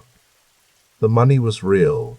He'd seen the early operators, the ones running beer across the river in fishing boats, coming back with pockets full of cash. The risks were real too. Federal agents, rival gangs, the constant possibility of betrayal. But the alternative was this: the bakery's thin margins, the endless labor, the knowledge that one bad month could destroy everything they'd built. He thought about Josephine, about the children they'd eventually have. What kind of life could he give them on a baker's income? The lamp flickered, shadows dancing across the walls. Joseph rose, turned down the wick until the flame guttered out. In the darkness he could hear the city breathing, the distant factory whistles, the rumble of late-night trucks, the river's eternal whisper. He'd made his decision before Catalanot had even walked through the door. Everything since had been theatre, the performance of deliberation. Bill would agree, because Bill always agreed. They'd meet with Melly, with the council, with whoever needed meeting. They'd learn the routes, the payoffs, the codes. And Joseph would watch. He'd learn who could be trusted and who couldn't. He'd identify the mistakes before they happened. He'd survive. In the bedroom, Josephine's breathing had deepened into sleep. Joseph undressed quietly, slipped under the covers beside her. She stirred, mumbled something in dialect, then settled against him. Her warmth was the only honest thing in his life. He stared at the ceiling, tracing cracks in the plaster. Somewhere in the building, a door slammed. The baby had stopped crying. Detroit slept, or pretended to. Joseph closed his eyes and began counting, not sheep, but variables. How many men in Melly's crew? How many boats would be needed for a decent operation? How much to pay the cops, the customs agents, the dock workers? The mathematics of survival. When sleep finally came, it brought no dreams, just darkness, and the distant sound of the river and the weight of decisions already made. The meeting was set for a Sunday, after Mass. Angelo Melli owned a social club on Gratia, a narrow storefront with blacked-out windows and a door that opened only for members. Joseph and Bill arrived at noon, the street quiet except for families walking home from Holy Family. Inside, the air was thick with cigar smoke and espresso. A dozen men sat at tables, playing cards or reading newspapers. Joseph recognized most of them, neighborhood faces, men who'd been at weddings and funerals, who nodded on street corners. But seeing them here, in this context, transformed them into something else. Melli emerged from the back room. He was 40, broad-shouldered, with a kind of face that suggested both warmth and menace. He'd survived the recent wars by being smarter than his enemies and more ruthless than his friends. Joseph, William, come. He gestured them toward the back. The room was small, dominated by a table covered in green felt. 3 men sat waiting, Sam Catalanot, a thin man Joseph didn't recognize, and Papa John Priziola, an old-timer from Terracini who'd been in Detroit since before the century turned. Sit, Mealy said. They sat. Someone placed espresso cups in front of them, the coffee so strong it was almost syrup. Joseph sipped, felt the caffeine hit his bloodstream. You know everyone except Roy Pascuzzi, Melli said, indicating the thin man. Roy handles the financial arrangements. Banking, currency exchange, that side of things. Pascuzzi nodded but didn't speak. His suit was expensive, his hands soft, not a street man. Sam told you the basics, Mealy continued. We're building a pipeline. Canadian product comes across the river. We distribute it throughout Michigan and beyond. The operation requires coordination, discipline, and capital. How much capital? Bill asked. For you two, nothing up front. You provide labor and loyalty. We provide the product and protection. Melly lit a cigar, the match flare briefly illuminating his face. You'll run a crew. Small at first, maybe 3-4 men. Your job is to move product from the river to the warehouses. We pay per load, plus a percentage if you bring in your own buyers. Joseph set down his espresso cup. Who decides the routes? I do, Melly said flatly, in consultation with the council, but day to day you follow my instructions. And if there's trouble, police, feds. We have arrangements. Cops in the precincts, a few judges. As long as you're not stupid, no shooting, no noise, they look the other way. Melly tapped ash into a tray. But if you get pinched, you keep your mouth shut. We'll get you a lawyer, take care of your family. You talk, you're on your own. Catalanote leaned forward. The most important thing is the agreement with the West Side. Chester Lamar controls everything west of Woodward. We don't cross into his territory, he doesn't cross into ours. That piece is sacred. You break it, you answer to me. Joseph studied Catalanot's face. The older man's eyes were tired, haunted by the failures of the past. He tried to stop the Gianola Vitale war with reason and diplomacy. It hadn't worked. Now he was trying again, but with different tools: money, organization, the promise of prosperity. We understand, Joseph said. Do you? Prisiola spoke for the first time, his voice gravelly with age. Because understanding and following through are different things. I knew your father in Terracini, Joseph. Good man. Honest. He'd be ashamed of this. The room went quiet. Joseph felt Bill tense beside him, but he kept his own face neutral.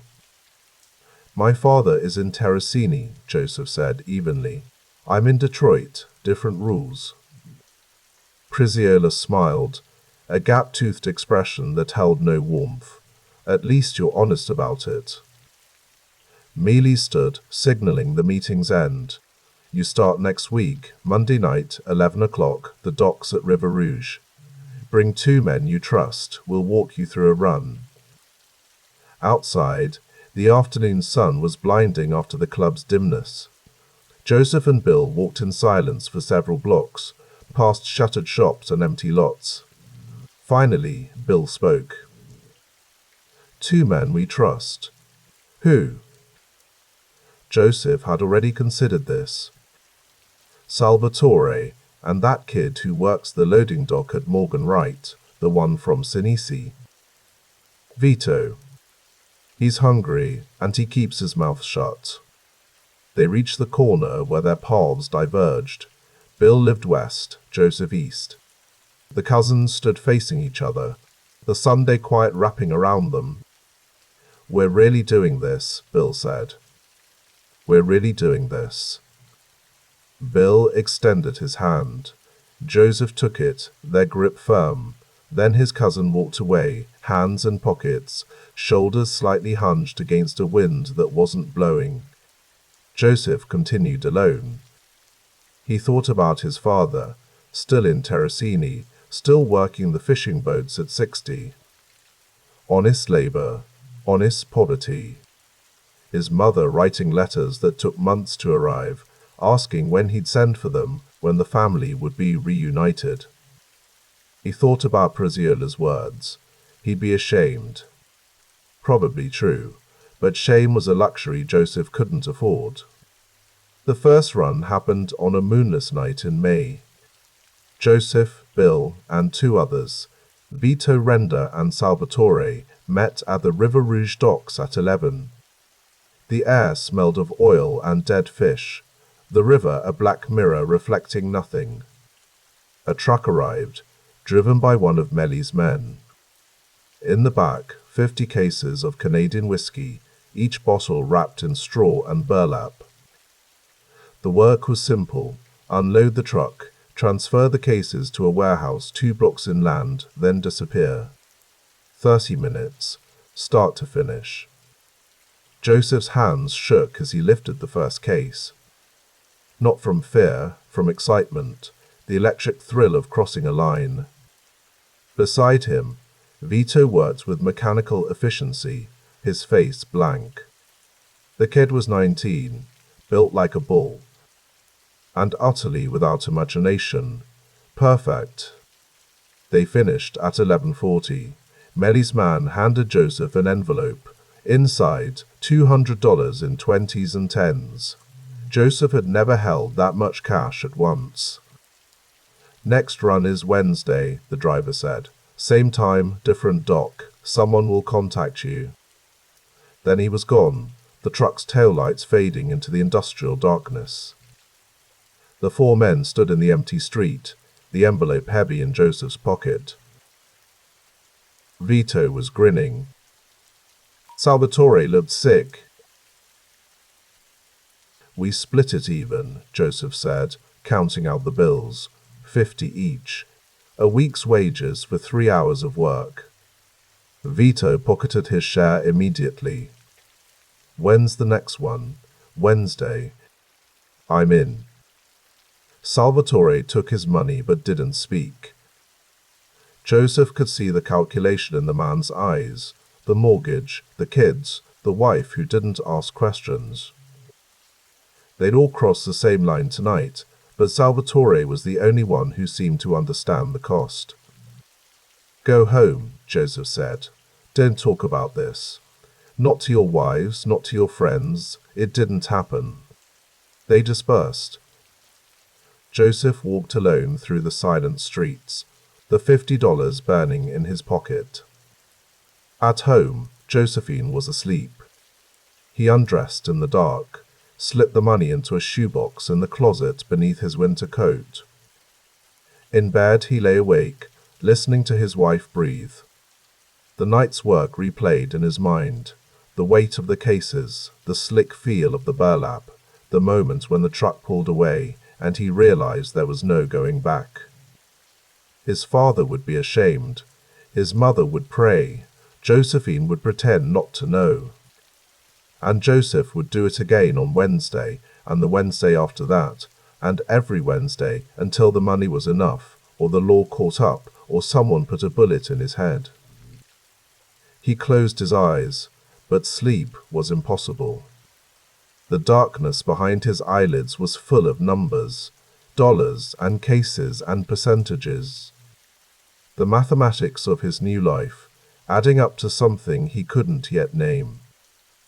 Outside, a dog barked, a car passed. The city breathed its industrial breath, and Joseph Zerilli breathed with it, counting his way toward morning.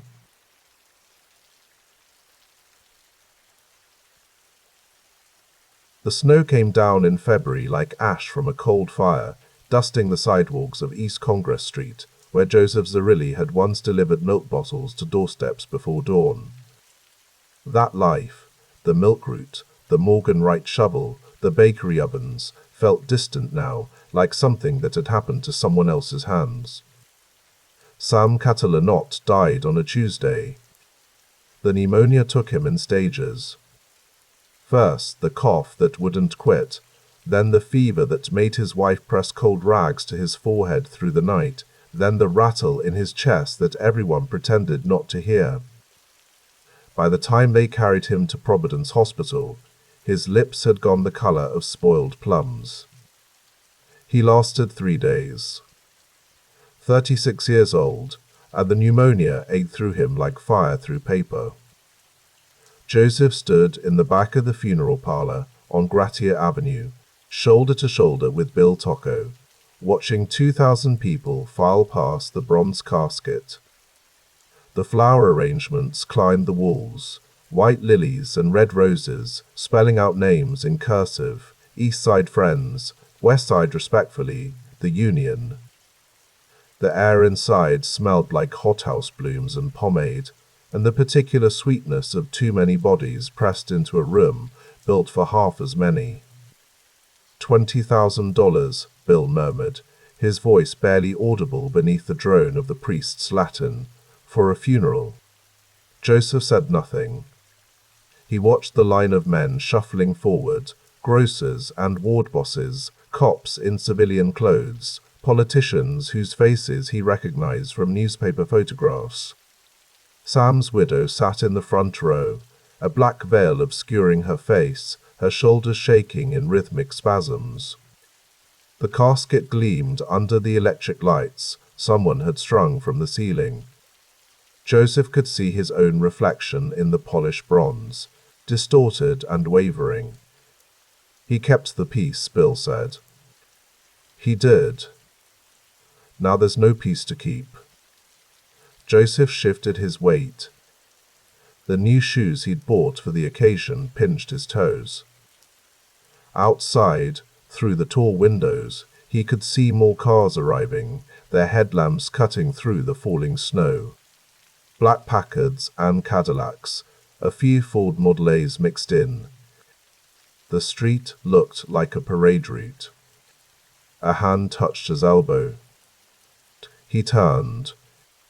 Angelo Melli stood there, his face unreadable beneath the brim of his fedora. Melli had eyes like a man who'd stopped sleeping years ago, rimmed in red, the whites gone yellowish.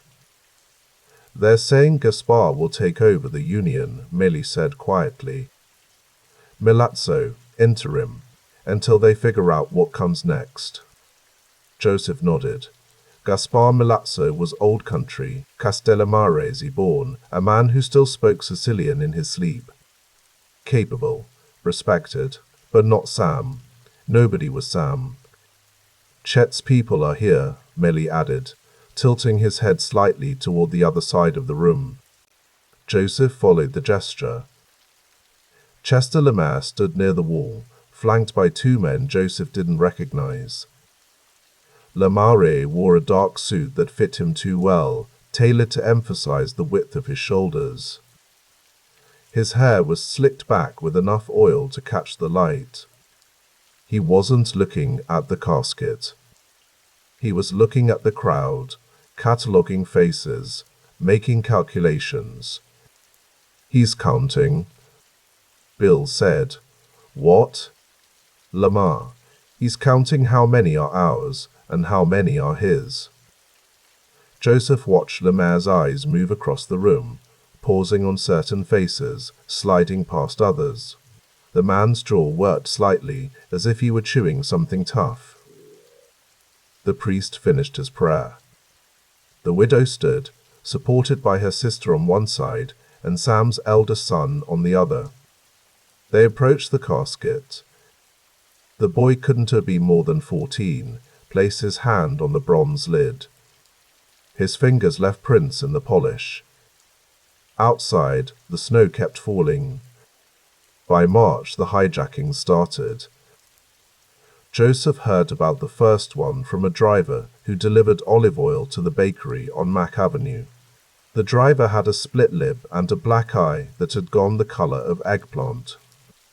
4 of them, the driver said, sitting on a flour sack in the back room, while Bill pressed a wet towel to his face. Pulled up alongside on 4th Street. 2 cars. They boxed me in, put a shotgun in my face, took the whole load. What was in it? Joseph asked. Canadian whiskey, 40 cases. Good stuff, too, not the rot gut. They say anything. One of them laughed, said to tell Melli the West Side sends its regards. Bill looked at Joseph. Neither of them spoke. The driver winced as Bill dabbed at the cut on his lip. Go home, Joseph said. We'll cover the load. After the driver left, Bill locked the door and turned off the front lights. They sat in the office, a cramped room that smelled like yeast and old wood. Joseph poured 2 glasses of anisette from a bottle they kept in the desk drawer. "It's starting," Bill said. "It started the day Sam died. Chet thinks he can take the river routes." Joseph sipped the anisette. It burned going down, then spread warmth through his chest. "Chet thinks a lot of things. We need to talk to Angelo and Gaspar." "I know." But talking didn't happen that week or the next. The hijackings continued, small at first, then bolder. A truck here, a warehouse there. Chet's men started showing up at speakeasies on the east side, asking questions about who supplied the liquor, suggesting alternative arrangements might be healthier for everyone involved. Joseph kept his head down and his mouth shut. He watched. He listened. He made deliveries to Joe Prefaci in Brooklyn and came back with information about how the New York families were handling their territorial disputes. The Castellamaries were at war with Joe the Boss Masseria. The whole East Coast was choosing sides. "It's the same everywhere," he told Bill one night in late April, sitting in Bill's kitchen while Rosalia, Bill's wife, Joseph's sister, made coffee on the stove. "New York, Chicago here. The old bosses die and everyone fights over the bones." Bill rubbed his face. He looked tired. They all looked tired. "Gaspar wants to sit down with Chet." "When?" "Soon. Maybe next month." "Will Chet come?" "He says he will." Joseph didn't believe it, but he didn't say so. Rosalia brought the coffee in small cups, the kind their mother had used in Terracini. The porcelain was so thin you could see the shadow of your fingers through it when you held it up to the light. "You should eat something," Rosalia said to Joseph. "You're getting too thin." "I eat." "Not enough." She put a plate of biscotti on the table. "Josephine says you barely touch dinner." Joseph took a biscotti to make her stop talking. His wife Josephine was 25 now, still young enough that her friends giggled when they saw her with him, as if she'd married an old man. Sometimes he felt like an old man. He'd turned 33 in December, but his back hurt when he bent over, and his hands ached in cold weather from all those years swinging a shovel for Morgan Wright. The coffee was strong and bitter. He drank it black. "Chet's getting support from New York," Bill said quietly. "From Massaria's people. And Gaspar has Maranzano's backing. So it's not just our war." "It never was." Rosalia stood at the sink, washing the coffee pot, her back to them. Joseph could see the tension in her shoulders. She knew what they were talking about, even if they didn't say it directly. Everyone knew. The whole neighborhood knew. You could feel it in the way people walked faster after dark, the way conversations stopped when strangers entered a room. "Be careful," Rosalia said without turning around. "Both of you." Joseph looked at Bill. His cousin, his brother now, really, since Bill had married Rosalia, met his eyes. Bill had the taco face, all sharp angles and hollow cheeks, but his eyes were soft. Joseph had never seen Bill hit anyone, not even when they were kids and the Irish boys from Corktown used to throw rocks at them. "We're always careful," Bill said. Rosalia made a sound that might have been a laugh or might have been something else. The fish market on East Verna Highway smelled like the ocean, even though the ocean was 1,000 miles away. Joseph had never understood how they kept that smell, the brine and the kelp and the particular rot of things that had lived in deep water, locked into the wooden floors and brick walls. He'd been coming here since he first arrived in Detroit, back when he lived with his sister Josephine Zito and her husband Thomas, back when everything was new and frightening and full of possibility. On May 31st, a Thursday, the smell was stronger than usual. The morning had been humid, and the ice in the display cases was melting faster than the fishmonger could replace it. Joseph stood near the back, pretending to examine a tray of whitefish while actually watching the front entrance. Gaspar Milazzo sat at a small table near the window, eating a sandwich. His bodyguard, Sam Perino, stood beside him, arms crossed, scanning the street. Perino was young, maybe 25, with the kind of build that came from loading trucks and breaking heads. He wore his jacket unbuttoned despite the heat, and Joseph could see the bulge of a revolver under his left arm. Joseph had come to warn them. He'd heard about the sit-down from Angelo Melli the night before. Chet Lemaire wanted to talk peace, wanted all the East Side leaders to meet him at a social club on the West Side. Melli had refused immediately. Bill had refused. Joseph had refused. They all knew it was a setup, as obvious as a loaded gun on a table. But Gaspar had said he'd consider it. Joseph moved closer, navigating around a display of lake perch. The fishmonger, a Greek named Stavros, nodded at him. Joseph nodded back. The bell above the door chimed as a customer left. He was 10 feet from Gaspar's table when the front window exploded. The sound came first, a roar like thunder compressed into a single second, and then the glass. And then Joseph was on the floor with his hands over his head and his ears ringing so loud he couldn't hear himself breathe. Something wet splashed across his face. He thought it was water from the ice cases. Later he'd realize it was blood. The shooting lasted maybe 5 seconds. Maybe 10. Time moved strangely, expanding and contracting. Joseph lay on the floor, tasting copper and fish, while shotguns boomed and wood splintered and someone screamed in a voice that didn't sound human. Then silence. He lifted his head. The ringing in his ears made everything feel underwater. Gaspar Milazzo was still sitting at the table, or what was left of him was sitting there. His head had tilted back at an angle that heads don't tilt, and the wall behind him looked like someone had thrown a bucket of red paint at it. Sam Perino lay on the floor, his chest open, his eyes staring at the ceiling. Joseph got to his knees. His hands were shaking. He pressed them flat against the floor to make them stop. Stavros the fishmonger was crying, huddled behind the counter, his apron covered in glass fragments. Other customers were screaming or running or frozen in place. Joseph stood up slowly. His legs felt like they belonged to someone else. He looked out the shuttered window. 2 cars were pulling away, heading west on Verna. Black Packards. He couldn't see the blades.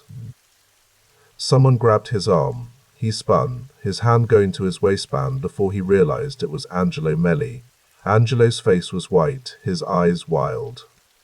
"Are you hit?" Angelo asked. "No." "Are you sure?" Joseph looked down at himself. His shirt was soaked, but it wasn't his blood. "I'm fine." Angelo moved past him to Gaspar's body. He stood there for a long moment, just looking. Then he crossed himself and walked out. Joseph followed. Outside, the sun was shining. It was noon, and people were walking on the sidewalk, going about their business, unaware that 2 men had just been shotgunned to death in broad daylight. A woman pushed a baby carriage. A delivery truck rumbled past. The world kept turning. "Chet," Angelo said. "I know." He wanted them at that meeting, so he could kill all of us at once. When Gaspar wouldn't come, he did this instead. Joseph said nothing. His ears were still ringing. He could taste gunpowder. "We end this," Angelo said. "We end him." Joseph looked at his friend. Angelo Melli had never been a violent man. He was a businessman, a negotiator, someone who preferred ledgers to guns. But his hands were clenched into fists now, and there was something in his eyes that Joseph had never seen before. "Not yet," Joseph said quietly. "What? Not yet. We do this smart." "Smart? Gaspar is dead. Sam Parino is dead. How much smarter do we need to be?" Joseph put his hand on Angelo's shoulder. "We do this right, or we end up like them, on the floor, staring at nothing." Angelo pulled away, but he didn't argue. They stood there on Werner Highway while police sirens began to wail in the distance, while the smell of cordite mixed with the smell of fish, while the sun kept shining like nothing had happened at all. Joseph and Bill sat in the back room of the bakery, the room where they counted money and made decisions that couldn't be made in front of witnesses. A single bulb hung from the ceiling, casting harsh shadows. On the table between them lay a revolver and a map of Detroit, with certain streets marked in pencil. "The Gaglio brothers," Bill said. Joseph nodded. Joseph and Salvatore Gaglio were West Side muscle, the kind of men who did Chet's dirty work and bragged about it afterward. They ran a small crew out of a garage on Michigan Avenue, collecting protection money from shop owners who couldn't afford to say no. "They'll be armed," Joseph said. "They're always armed. So we need to be smarter." Bill traced a line on the map with his finger. "They come through here every Tuesday, same route. They shake down the butcher on 18th, then the tailor, then they stop for lunch." "Where do they stop?" "Different places, but they always need gas. Joseph's car burns oil like a furnace." Joseph looked at the map. There was a gas station on the corner of Junction and Bagley, right in the heart of West Side territory. Risky. But everything was risky now. "We need 2 cars," he said, "and at least 4 men. I can get the cars." "Who do we bring?" Bill was quiet for a moment. "Not Angelo. He's too angry right now. Angry men make mistakes." "Agreed." "Sam, Catalanot's cousin, maybe. The one who works at the rail yard. He's never done this before." "Neither have we." Joseph picked up the revolver from the table. It was a Colt 38, nickel-plated. The kind of gun you could buy at any pawn shop for $20. He checked the cylinder. Fully loaded. He set it back down. "When?" Bill asked. "Soon, before Chet realizes we're coming for his people." "He already knows. After Gaspar. He knows we'll retaliate. He doesn't know when or how. That's our advantage." Bill rubbed his face. He looked older in the harsh light, the shadows carving lines around his eyes and mouth. "Rosalia asked me to stop." "What did you tell her?" "I told her I would. After this is over." "Will you?" "I don't know." Joseph understood. Once he started, stopping became theoretical, something other people did. The violence had its own momentum, its own logic. You could tell yourself it was temporary, that you'd walk away once things settled down, but things never settled down.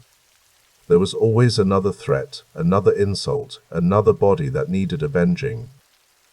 "We should go home," Joseph said. "Get some sleep." "I can't sleep." "Try anyway." They locked up the bakery and walked out into the June night. The air was thick and warm, carrying the smell of the river and the factories. Somewhere, a dog barked. A streetcar rattled past on Mack Avenue, its windows glowing yellow.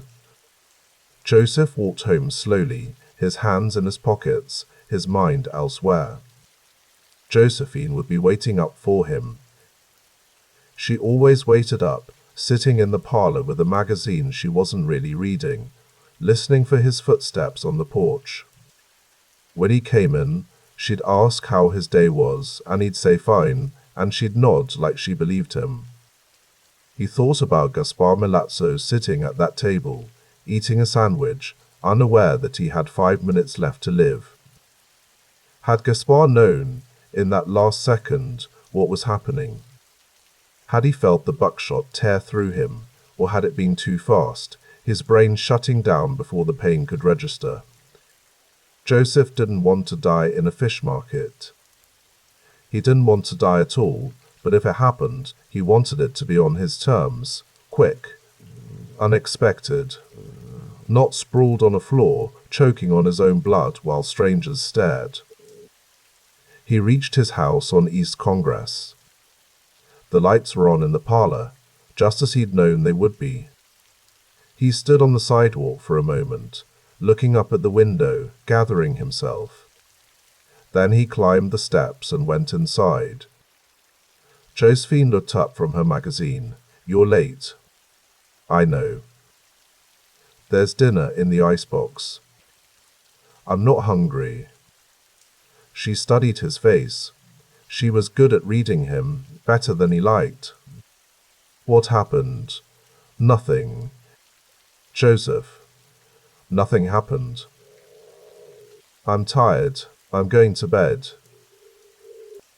He kissed her forehead and went upstairs.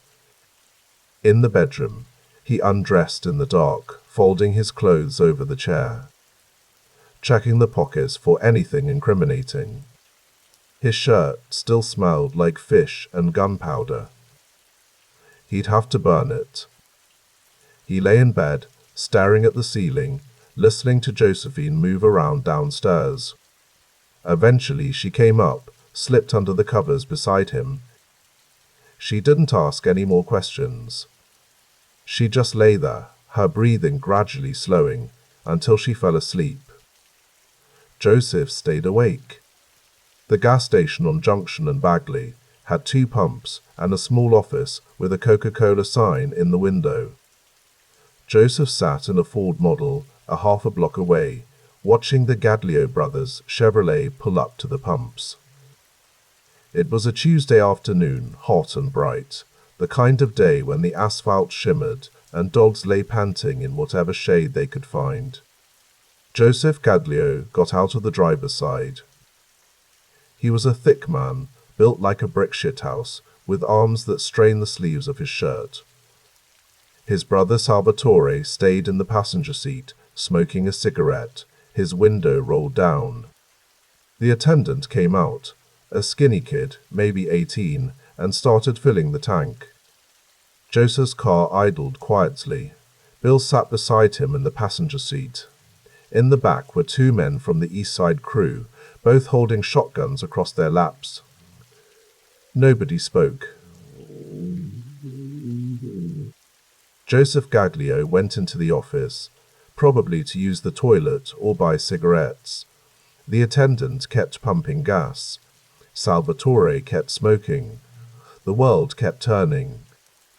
"Now," Bill whispered. "Wait."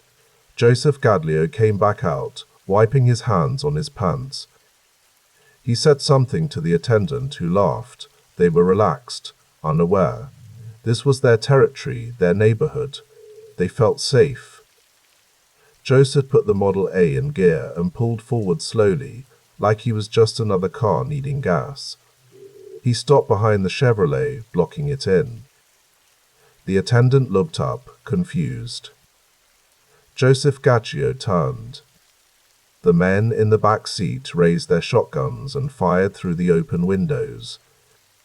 The sound was enormous, a physical force that seemed to compress the air. The Chevrolet's windows exploded.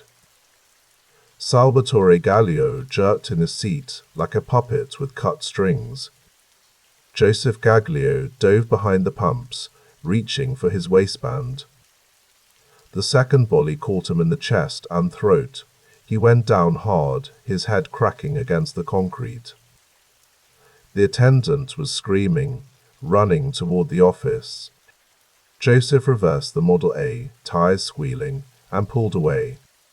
Behind them, the Chevrolet sat at the pumps, its interior painted red, both brothers dead or dying. Joseph drove carefully, obeying the speed limit, turning onto side streets, working his way back to the east side. Nobody spoke. The men in the back seat reloaded their shotguns with shaking hands. Bill stared straight ahead, his face blank. 10 blocks away, Joseph pulled into an alley and stopped. They all got out. One of the men from the back seat vomited against a brick wall, his whole body heaving. The other one lit a cigarette with trembling fingers. "Get rid of the guns," Joseph said quietly, "separately." "Not together." They nodded. "Go home. Act normal. You were at work all day. You don't know anything about anything." They nodded again and walked away in different directions. Joseph and Bill got back in the Model A. Joseph drove to the river, to a spot where the factories dumped their waste and the water ran black. He parked and they sat there, watching the current. "How do you feel?" Bill asked. Joseph thought about the question. He felt nothing, empty, like someone had scooped out his insides and left only the shell. "I don't know," he said. "Me neither." They sat there until the sun started to set, painting the polluted water orange and gold. Then they drove back to the bakery and went to work, kneading dough and firing ovens, doing the things they'd always done, pretending the world hadn't changed. The newspapers called it a gang war. The police called it a public menace. The mayor called for a special task force to investigate the violence plaguing Detroit's Italian community. None of it mattered. The killing continued. Joseph kept his head down and his movements unpredictable. He varied his routes, changed his schedule, never slept in the same place 2 nights in a row. Sometimes he stayed at the house on East Congress with Josephine. Sometimes he stayed at Bill's. Sometimes he slept in the back room of the bakery with a revolver under his pillow. In September, Joseph Marino, Chet Lemaire's underboss, was found shot in his own house. The official story was an accident, a gun that discharged while being cleaned. Marino's teenage son told the police he'd been present, that he'd seen the whole thing, that it was nobody's fault. Nobody believed it. Joseph heard the real story from Angelo Melli, who heard it from someone who heard it from someone else. A young enforcer named Mike Rubino had been sent to deliver a message. The message had been delivered with bullets. Marino's son had been convinced, through methods Angelo didn't specify, to lie to the police. "Chet's losing his people," Angelo said. They were sitting in a car on a side street, watching the entrance to a warehouse. First the Gaglios, now Marino. He's running out of soldiers. "He still has enough to kill us," Joseph said. "Not for much longer." Joseph looked at his friend. Angelo had changed over the summer. The businessman was gone, replaced by something harder, colder. His suits were still pressed and his shoes were still shined, but his eyes had gone flat. "We need to finish this," Angelo said. "I know. Not just Chet. Everyone. We need to end the West Side completely." "How?" Angelo smiled, but there was no warmth in it. "We make them an offer they can't refuse." The meeting happened in early February in a restaurant on Gratiot Avenue that served veal and red wine and kept its back room available for private discussions. Joseph sat at a table with Bill Tocco, Angelo Melli, and Pete Licavoli. Pete was new to Detroit, a transplant from St. Louis with connections to the national families. He was sharp-eyed and soft-spoken, the kind of man who listened more than he talked. Lemaire's wife, Angelo said, spreading his hands on the table. We pay her to leave the house. 1 night, that's all we need. How much? Bill asked. Whatever it takes. 10,000. 20. She doesn't care about Chet. She's terrified of him. Joseph sipped his wine. It was cheap, acidic, the kind that left your tongue feeling fuzzy. What about the bodyguards? Joe Amico and Elmer Macklin. We've already talked to them. They'll turn. For the right price, everyone turns. Joseph thought about that. It was probably true. Loyalty was expensive, and most men couldn't afford it. Who does the work? He asked. Mike Rubino. The kid who did Marino. He's not a kid anymore, and he's hungry. He wants to be made. Joseph looked at Pete Lickerboli. Pete had been quiet, watching them discuss murder like it was a business transaction, which Joseph supposed it was. What do you think? Joseph asked him. Pete shrugged. Chet's a problem. Problems need solutions. This is a solution. Simple as that?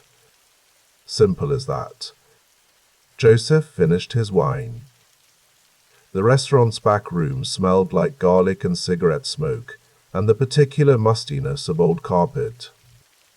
Through the wall, he could hear the murmur of other diners, people eating and laughing and living their lives, unaware that 4 men were planning a murder 10 feet away.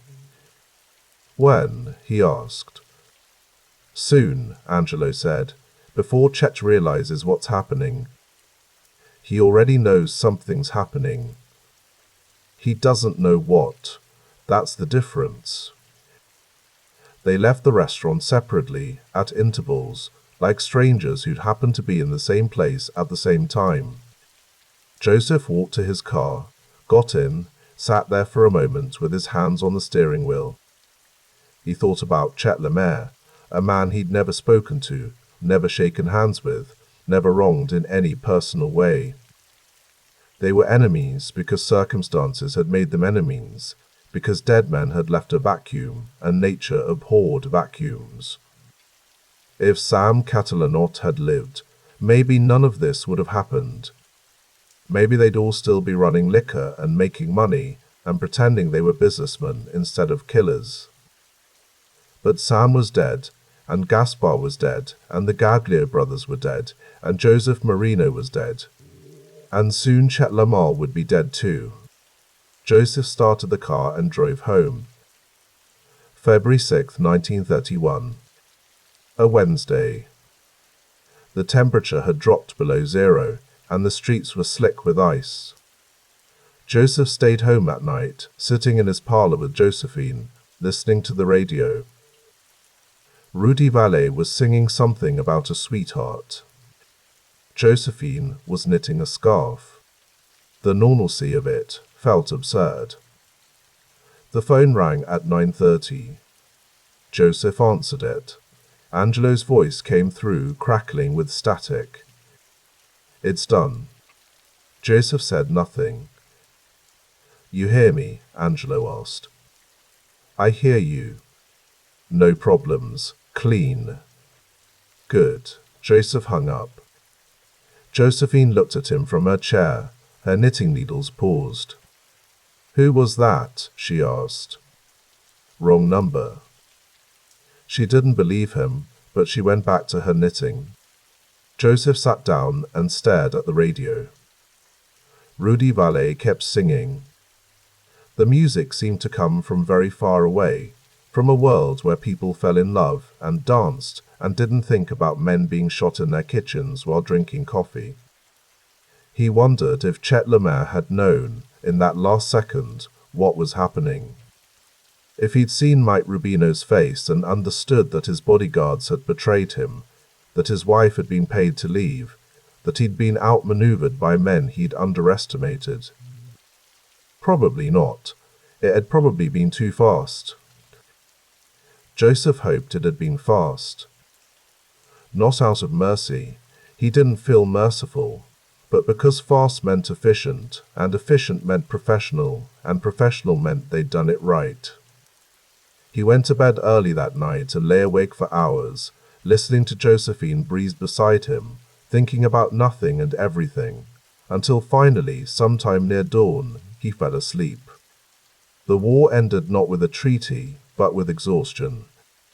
Chet's remaining men, the ones who hadn't been killed or arrested or convinced to switch sides, came to the table in March. They sat across from Joseph and Bill and Angelo and Pete LeCarvely in the back room of a different restaurant, this one on the west side, on what had been Chet's territory. The negotiations were brief. The West Side crews would be absorbed into the East Side organization. Territories would be redistributed. Profits would be shared according to a formula that Angelo had worked out on paper, percentages and kickbacks and tribute payments that turned violence into arithmetic.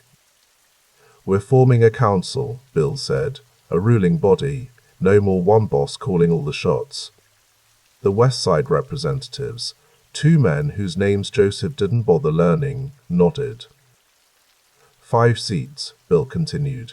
William Tocco, Joseph Zerilli, Angelo Melli, John Prizziola, Peter Licaboli. "What about us?" one of the West Side men asked. "You work for the council. You report to the council. You get rich with the council. Or you don't work at all." They nodded again. They didn't have a choice. Their boss was dead, their organization was shattered, and the alternative to accepting this deal was a bullet in the head. The meeting ended with handshakes that meant nothing, and promises that would be broken eventually, but not today. Joseph walked out into the March afternoon, the air still cold but carrying the first hints of spring wet earth and thawing ice, and the possibility of things growing. Bill walked beside him. They didn't speak until they were in the car, driving back toward the East Side. "You think it'll hold?" Bill asked. "For a while." "How long?" "Long enough." Joseph didn't know what long enough meant. Long enough to make money, long enough to build something, long enough to become the kind of men who gave orders instead of taking them. He thought about the council, about the 5 names Bill had listed.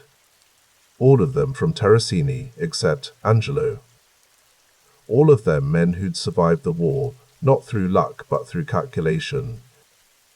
They'd learned to think before they acted, to use other people's hands for violence, to stay in the shadows while others stood in the light. Joseph Zerilli. I've been using that name for years now, the Americanized version, easier for cops and judges and newspaper reporters to spell, was 33 years old. He'd been in America for 17 years. He'd delivered milk and shoveled dirt and baked bread and killed men. He'd built something from nothing, and now he was being offered a seat at a table that would control an empire. He should have felt something, pride, maybe, or satisfaction, or fear. But he felt only the same emptiness he'd felt in the alley after shooting the Gaglio brothers, a hollow place where emotion should have been. "You all right?" Bill asked. "Fine."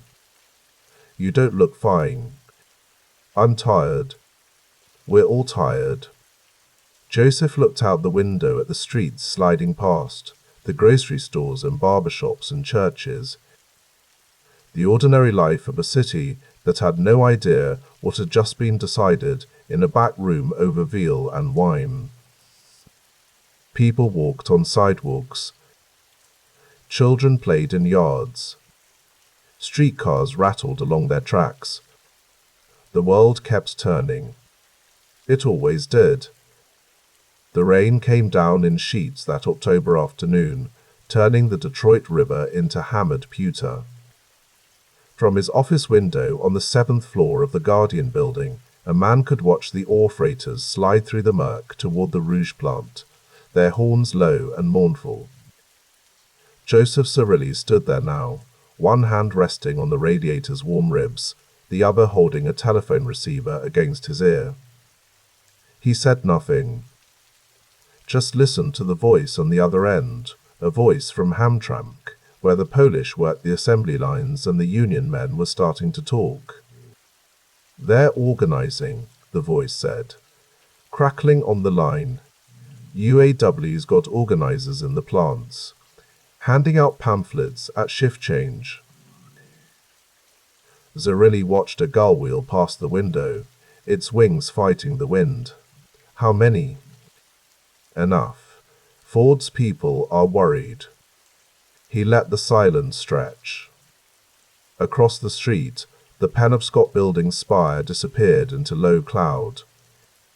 The city smelled like wet concrete and coal smoke.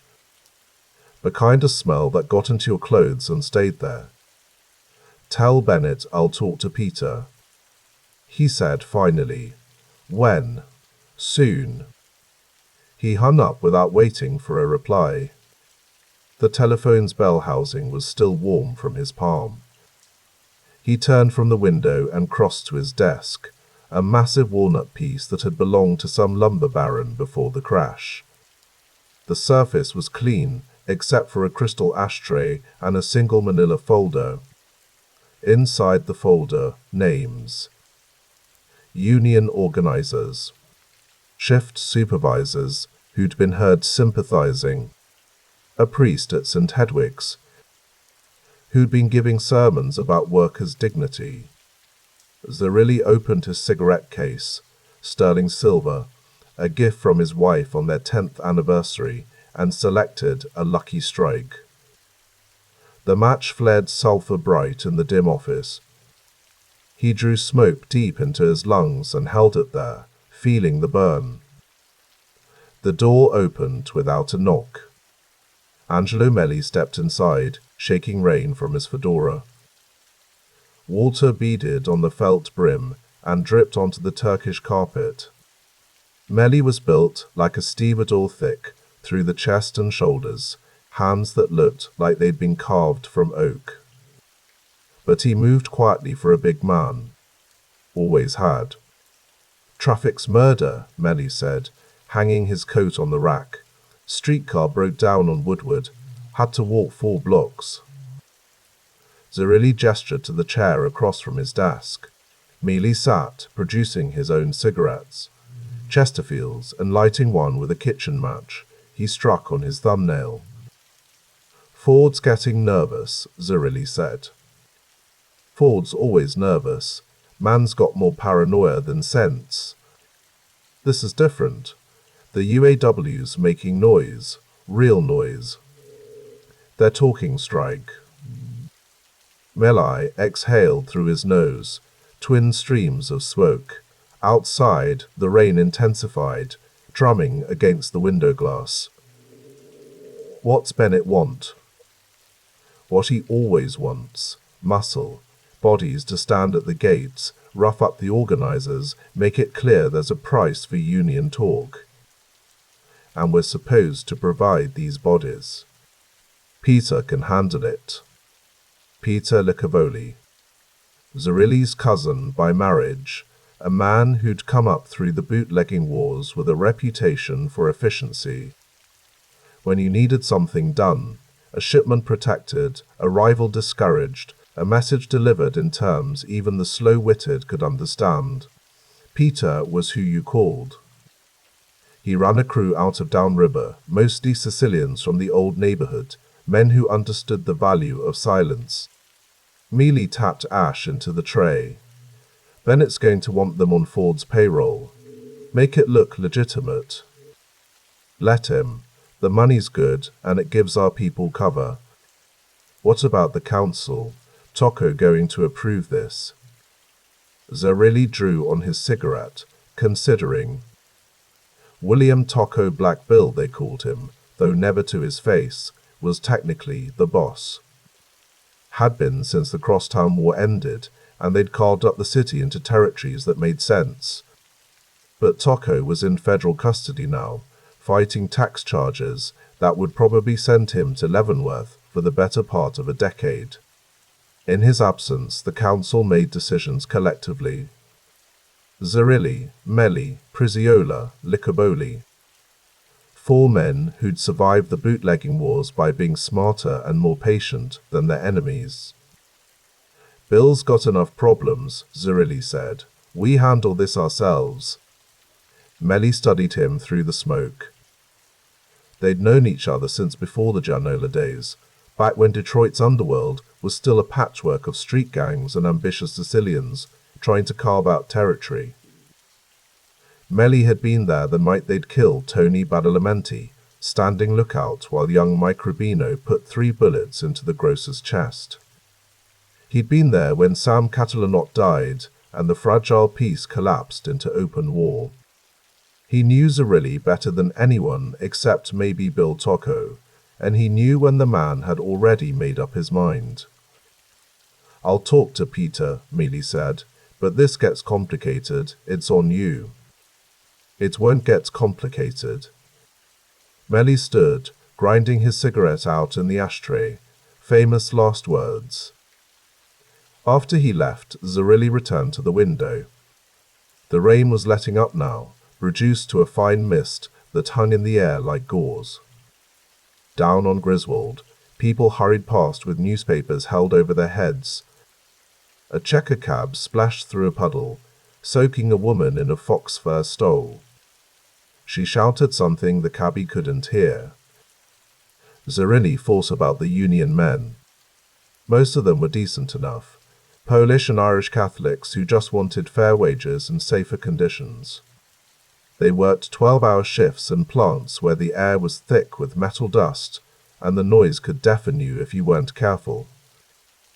They went home to cold water flats in Hamtramck and Highland Park, ate kielbasa and potatoes, listened to the radio. They weren't criminals. They were just trying to survive. But they were also a problem. Ford paid well better than most, and in return he expected loyalty. The kind of loyalty that didn't include union cards, or collective bargaining, or any of the other ideas that had started filtering in from the East. Harry Bennett, Ford's security chief, had built an entire apparatus to keep the plants, union-free, company police, informants, strikebreakers. And when that wasn't enough, he reached out to men like Zerilli. The arrangement was simple. Licoboli would provide muscle, 20, 30 men with lead pipes and brass knuckles, to stand at the factory gates during shift changes. They'd identify the union organizers, follow them home, make it clear what would happen if they kept talking. If someone needed a beating, they'd get one.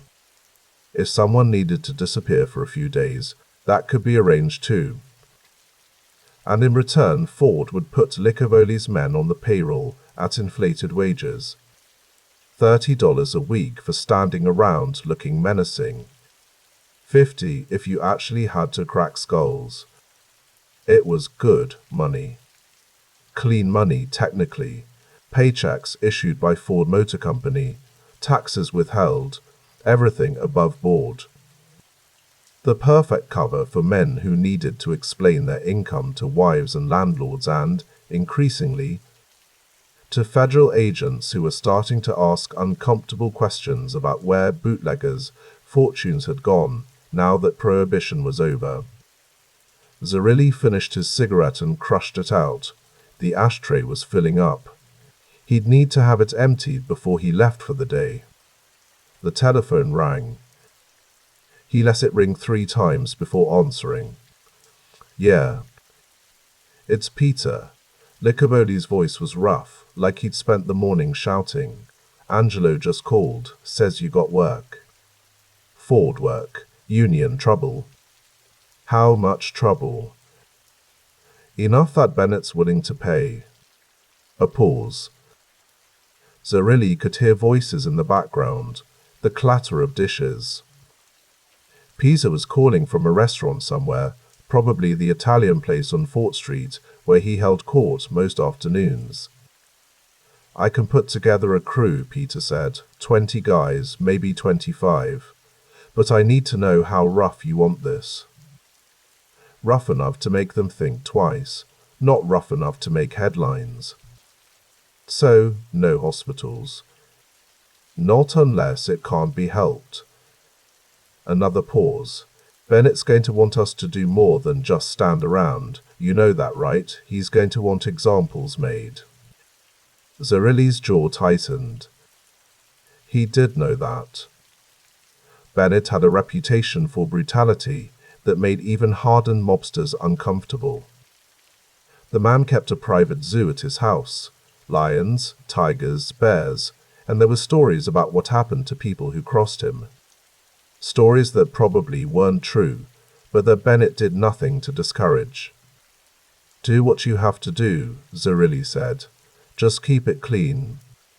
Clean?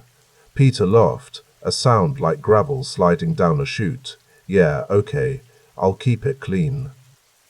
He hung up. Zerilli stood there with the dead receiver in his hand, listening to the dial tone. Outside, the sun was trying to break through the clouds, sending pale shafts of light across the river. A freighter's horn sounded, deep and resonant, and somewhere in the distance a siren wailed. He replaced the receiver and checked his watch. 3:15. He had a meeting at 4 with a beer distributor who wanted to discuss territory, specifically whether the East Side could support another wholesale operation without stepping on existing arrangements. After that, dinner at home with Josephine and the children. Anthony would be there, his oldest boy, 12 now, and starting to ask questions about what his father did for a living. Smart questions. Uncomfortable questions. Zerilli collected his hat and coat from the rack. The coat was cashmere, charcoal grey, tailored by a man on Woodward who'd learned his trade in Milan. It fit perfectly across the shoulders, hung just right. He shrugged into it and checked himself in the mirror by the door. The face that looked back was unremarkable. Dark eyes, olive skin, a nose that had been broken once and healed slightly crooked. The kind of face you'd see on any street corner in Little Italy and forget 5 minutes later. That was intentional. Zerilli had learned early that the men who survived weren't the flashy ones, the ones who wore diamond stick pins and drove Duesenbergs. They were the quiet ones, the ones who dressed like accountants and kept their names out of the papers. The ones who understood that real power didn't announce itself. He took the elevator down to the lobby. The operator was a colored man in his 50s, wearing a uniform with brass buttons that had been polished to a high shine.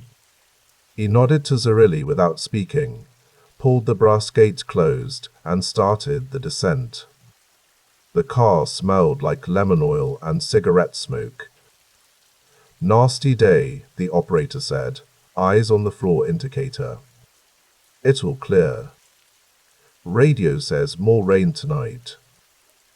Radio's wrong half the time. The operator smiled at that. Yes, sir, it surely is. The lobby was marble and brass, all Art Deco curves and geometric patterns. A few businessmen stood by the elevators, briefcases in hand, talking in low voices about stock prices and production quotas. Zerilli walked past them without making eye contact, pushed through the revolving door, and stepped out onto Griswold.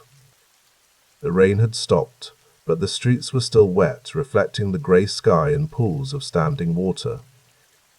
He turned up his collar and started walking north toward the parking garage where he kept his car, a black Packard 8, 3 years old, well-maintained but not ostentatious. The kind of car a successful businessman might drive.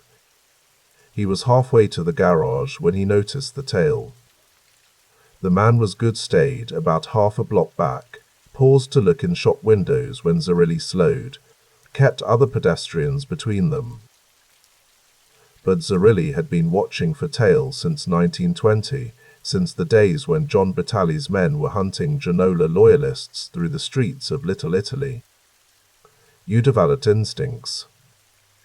You learn to feel eyes on your back like a physical weight. He crossed Woodward against the light, dodging between a streetcar and a delivery truck. The man followed, a little too quickly, and Zerilli got a better look at him. Mid-30s, wearing a brown suit and a derby hat. Not a cop. Cops dressed better, and they usually worked in pairs. Probably a private detective, maybe working for the feds, maybe for a rival crew looking to map out Zerilli's routine. Zerilli kept walking. He had no intention of leading anyone to the garage, so he turned east on Michigan Avenue and walked 2 blocks to a cafeteria he sometimes used for meetings. Inside, the air was thick with the smell of coffee and fried onions. He took a table near the back, ordered coffee and a slice of apple pie from a waitress who looked like she'd been on her feet for 12 hours, and waited. The tail didn't follow him inside. Smart. That confirmed he was a professional. An amateur would have come in, ordered something, tried to blend in. A professional knew when he'd been made and would back off, try again another day. Zerilli ate his pie slowly, washing each bite down with bitter coffee that had been sitting on the warmer too long. Through the window he could see the street, the people passing by, the cars splashing through puddles. Normal life.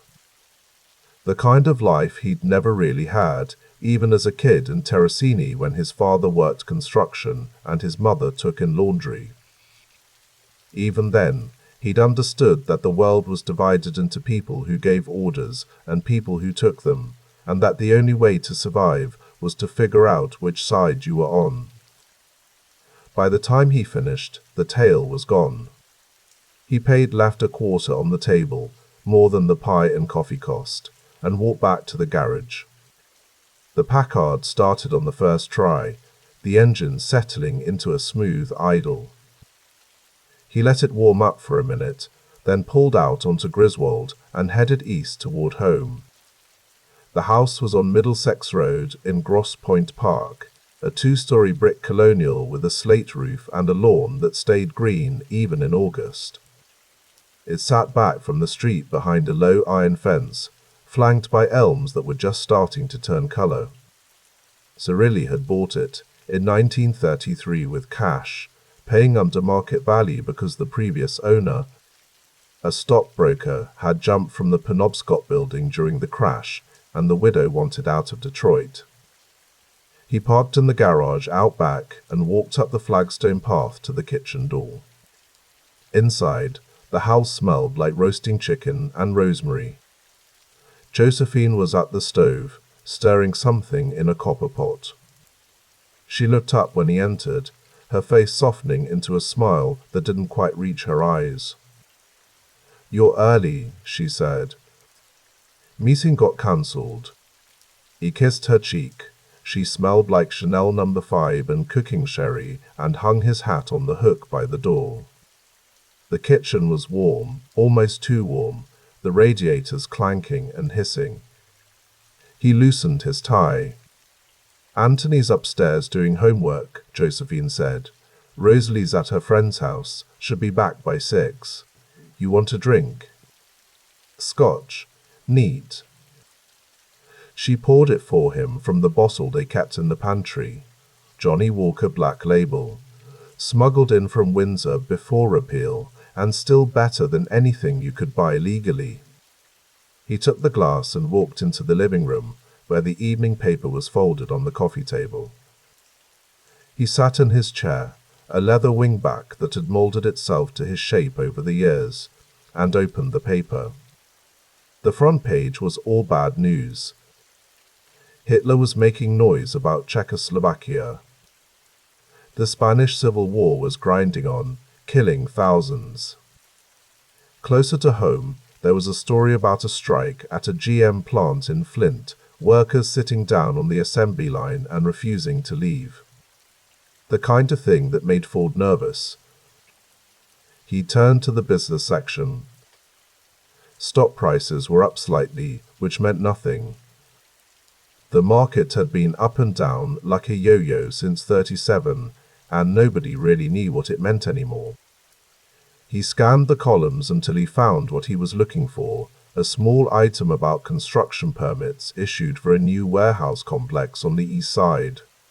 The permits had been issued to a company called Great Lakes Distribution, which was owned by a holding company, which was owned by another holding company, which, if you followed the chain far enough, eventually led back to a lawyer's office, where Angelo Melli kept a desk. Legitimate business.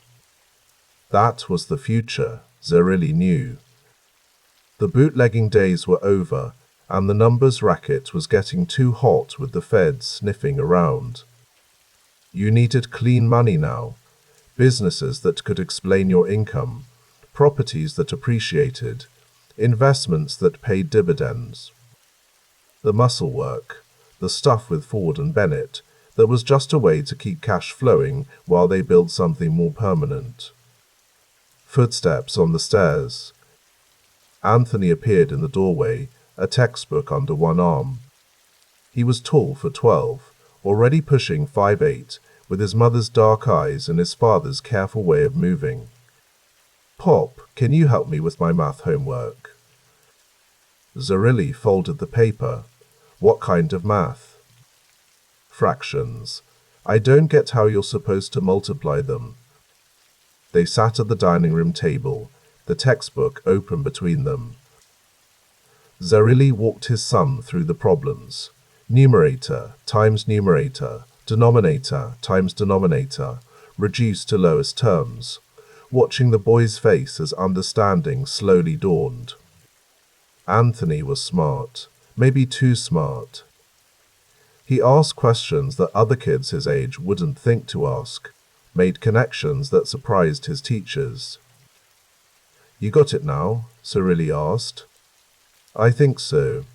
Anthony worked through another problem, his pencil scratching across the paper. "Pop, what do you do at work?" Zerilli had been expecting this question for months. "I'm in distribution. We move goods from one place to another." "What kind of goods?" "Different things. Beer, mostly. Some food products." "Tommy Marchetti's dad says you're in the rackets." Zerilli's hand tightened on his scotch glass. Tommy Marchetti's father was a loudmouth who drank too much and talked too much, the kind of man who'd get himself killed someday through sheer stupidity. "Tommy Marchetti's dad doesn't know what he's talking about," Zerilli said carefully. "I run a legitimate business. I pay my taxes. I employ people, you understand." Anthony nodded, but his eyes said he wasn't convinced. Smart kid. Too smart. "Finish your homework," Zerilli said. "Dinner's in an hour." He went back to his chair and his paper, but he couldn't concentrate. The scotch sat untouched on the side table, ice melting into amber liquid. Outside, the light was fading, the elms casting long shadows across the lawn. A car passed on Middlesex, its headlights sweeping across the living room wall. Josephine called them to dinner at 6:30. They ate in the dining room roast chicken, mashed potatoes, green beans from the garden that Josephine had put up in mason jars back in August. Rosalie chattered about her friend's new bicycle, about a movie she wanted to see, about a boy in her class who pulled her hair. Anthony was quiet, pushing food around his plate. Zerilli ate mechanically, tasting nothing. His mind was on the Ford situation, on Peter Licavoli and the crew he was putting together. On the union men who'd be standing at the factory gates tomorrow morning with their pamphlets and their dreams of better wages. He thought about Harry Bennett, who kept lions in his backyard and beat men with his own hands when the mood struck him. He thought about the tail in the brown suit, about federal agents and grand juries and the way the world was changing, getting smaller, getting more dangerous for men like him. After dinner, he helped Josephine with the dishes. It was their routine. She washed, he dried, the children scattered to their homework and their radio programs. They worked in silence, the only sound the splash of water and the clink of china. "You're worried about something," Josephine said. "I'm always worried about something. This is different. I can tell." He dried a plate, set it in the rack. "It's nothing. Just business." She handed him another plate. Her hands were red from the hot water, the wedding ring he'd given her 16 years ago loose on her finger. She'd lost weight since the last baby, the one that hadn't made it past 3 months. The doctor said she couldn't have any more children. She cried for a week, then never mentioned it again. "The children need you," she said. "They need their father." "They have their father. They need him here, not in the papers, not in prison." He set down the dish towel. "That's not going to happen." "You can't know that." "I can. I'm careful." She looked at him then, really looked at him, and he saw something in her face he didn't like. Fear, maybe. Or resignation. The look of a woman who'd married a man thinking he was one thing and slowly realized he was something else entirely. "Just be careful," she said quietly. He kissed her forehead. "I'm always careful." Later, after the children were in bed and Josephine had gone upstairs to read, Zerilli sat in his study with the lights off. The room smelled like leather and old tobacco. Through the window he could see the neighbor's house, the glow of their windows, the flicker of what was probably a television set. New technology. Everyone was buying them now, sitting in their living rooms watching variety shows and boxing matches. The telephone rang. He let it ring twice before answering. "Yeah, it's done," Peter Lickerboli's voice. "Talk to Bennett. We start tomorrow. 25 men, $40 a week each, plus bonuses for special work." "What kind of special work?" "He wants us to grab one of the organizers, scare him, make an example." Zerilli closed his eyes. "Who?" "Guy named Ruther, Walter Ruther. He's been making speeches, handing out literature. Bennett wants him gone." "Walter Ruther." Zerilli knew the name. Everyone in Detroit knew the name. Ruther was a true believer, a socialist who'd worked in Soviet factories and come back talking about workers' paradise. He was also smart, charismatic, dangerous. The kind of man who could actually organize the Ford plants if given enough time. "Tell Bennett we'll handle it," Zerilli said. "How rough?" "Rough enough." He hung up and sat in the darkness, listening to the house settle around him. Upstairs, Josephine was moving around in the bedroom, getting ready for bed. The radiators clanked. A dog barked somewhere down the street. Zerilli thought about Ruther, about what would happen to him. They'd grab him after a meeting, probably. Take him somewhere quiet, an abandoned warehouse maybe, or one of the buildings Peter's crew used for collections. They'd work him over with fists and pipes, break a few ribs, maybe crack his skull if he didn't cooperate. Then they'd dump him somewhere he'd be found, somewhere the other union men would see him and understand what happened to people who pushed too hard. It was necessary. That's what Zerilli told himself. The Ford money was too good to lose, and Bennett was too well connected to cross. You did what you had to do to survive, to provide for your family, to maintain your position. That was the world. That was how it worked. But sitting there in the dark, listening to his wife move around upstairs and his children sleep in their beds, Zerilli felt something he didn't often let himself feel. Not quite guilt. He was too far past that for guilt. But a kind of weariness, a bone-deep tiredness that had nothing to do with the hour or the day he'd had. He'd come to America 23 years ago with nothing. Worked as a milkman, then a laborer, then a baker. He'd built something from nothing, survived wars that had killed better men, created an empire that stretched from the river to the suburbs. He'd done it all by being smarter, more patient, more ruthless than anyone else. And now he sat in a house in Grosser Point Park, surrounded by things he'd bought with blood money, married to a woman who was afraid of him, raising children who'd never understand what he'd done to give them this life. Zerilli stood and walked to the window. Rain was starting to fall again, light at first, then harder, drumming against the glass. Across the street, the lights in the neighbor's house went out one by one. Bedtime. Normal people going to sleep. Getting ready for normal jobs, living normal lives.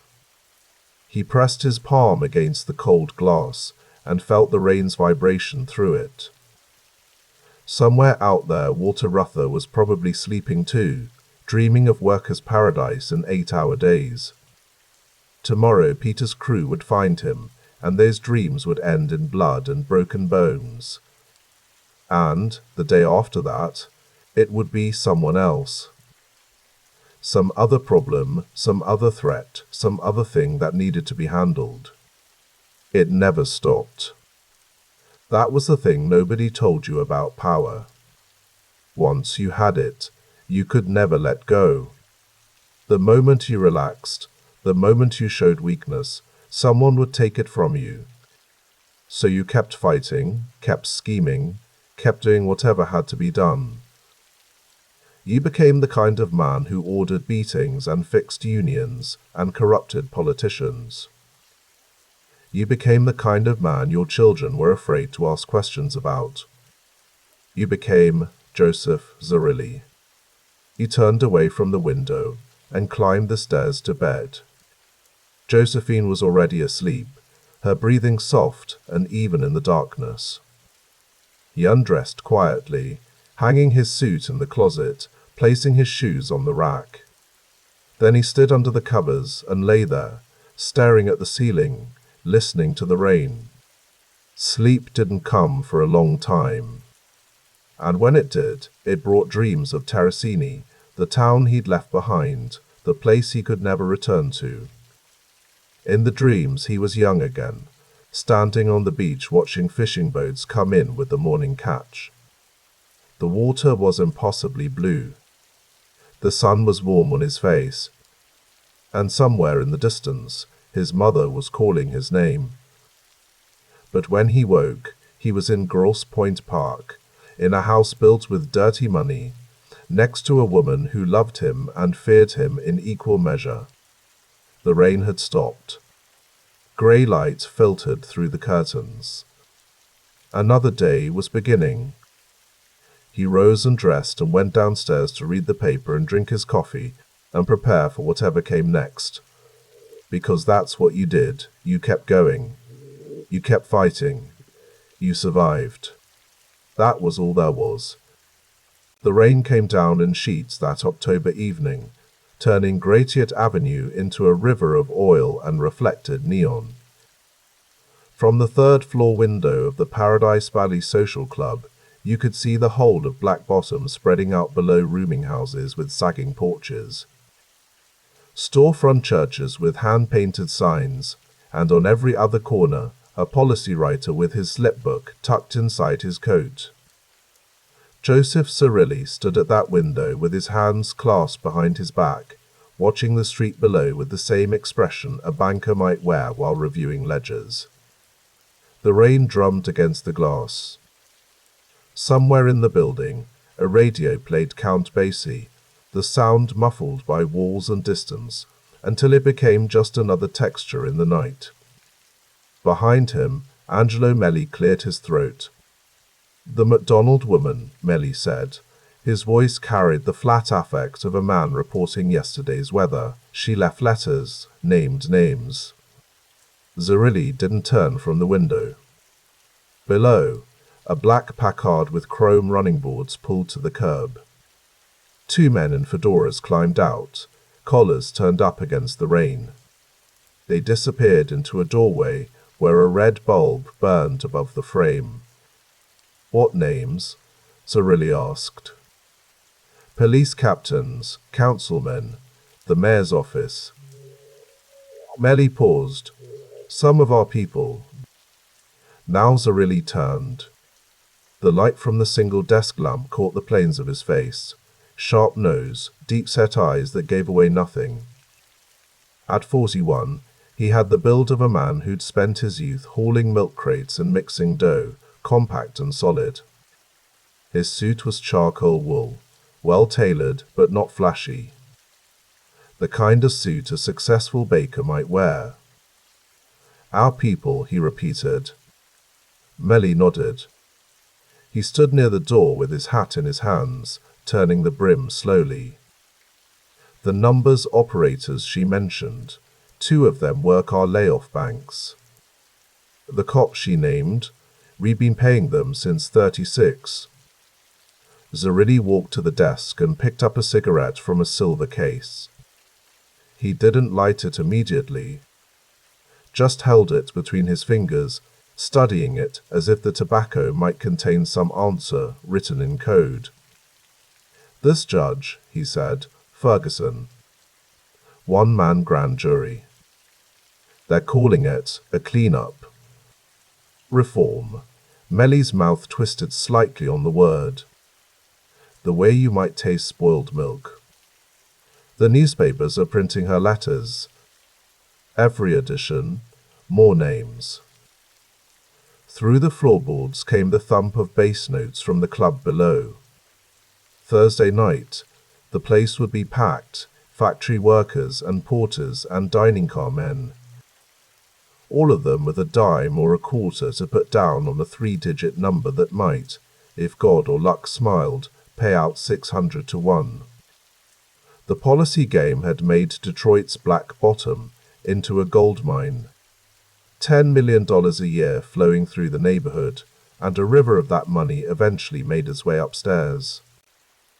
To rooms like this one, to men like Zerilli who never touched a betting slit themselves. Zerilli lit the cigarette. The match flare threw shadows across his face, then died. "The mayor," he said, reading. "Indicted yesterday, bribery. They're saying he took $25,000 to protect the policy banks." Mealy hesitated. "He took 30. We gave him 15 of it. He'll go to prison. 5 years, they're talking." Zerilli drew on the cigarette, held the smoke, released it slowly through his nose. The rain continued its assault on the window.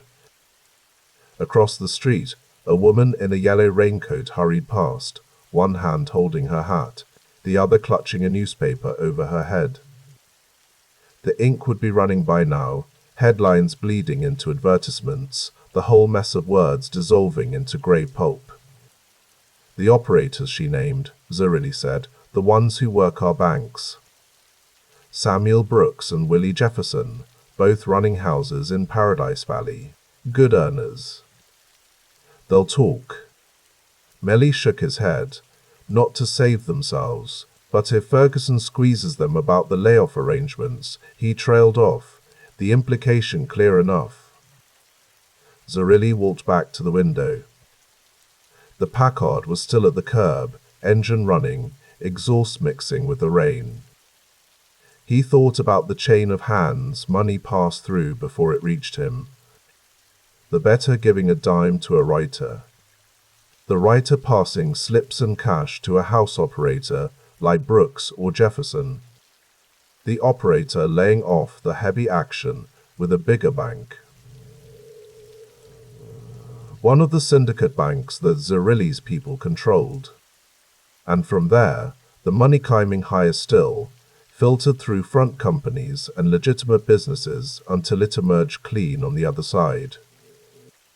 Every hand that touched that money was a potential weak point.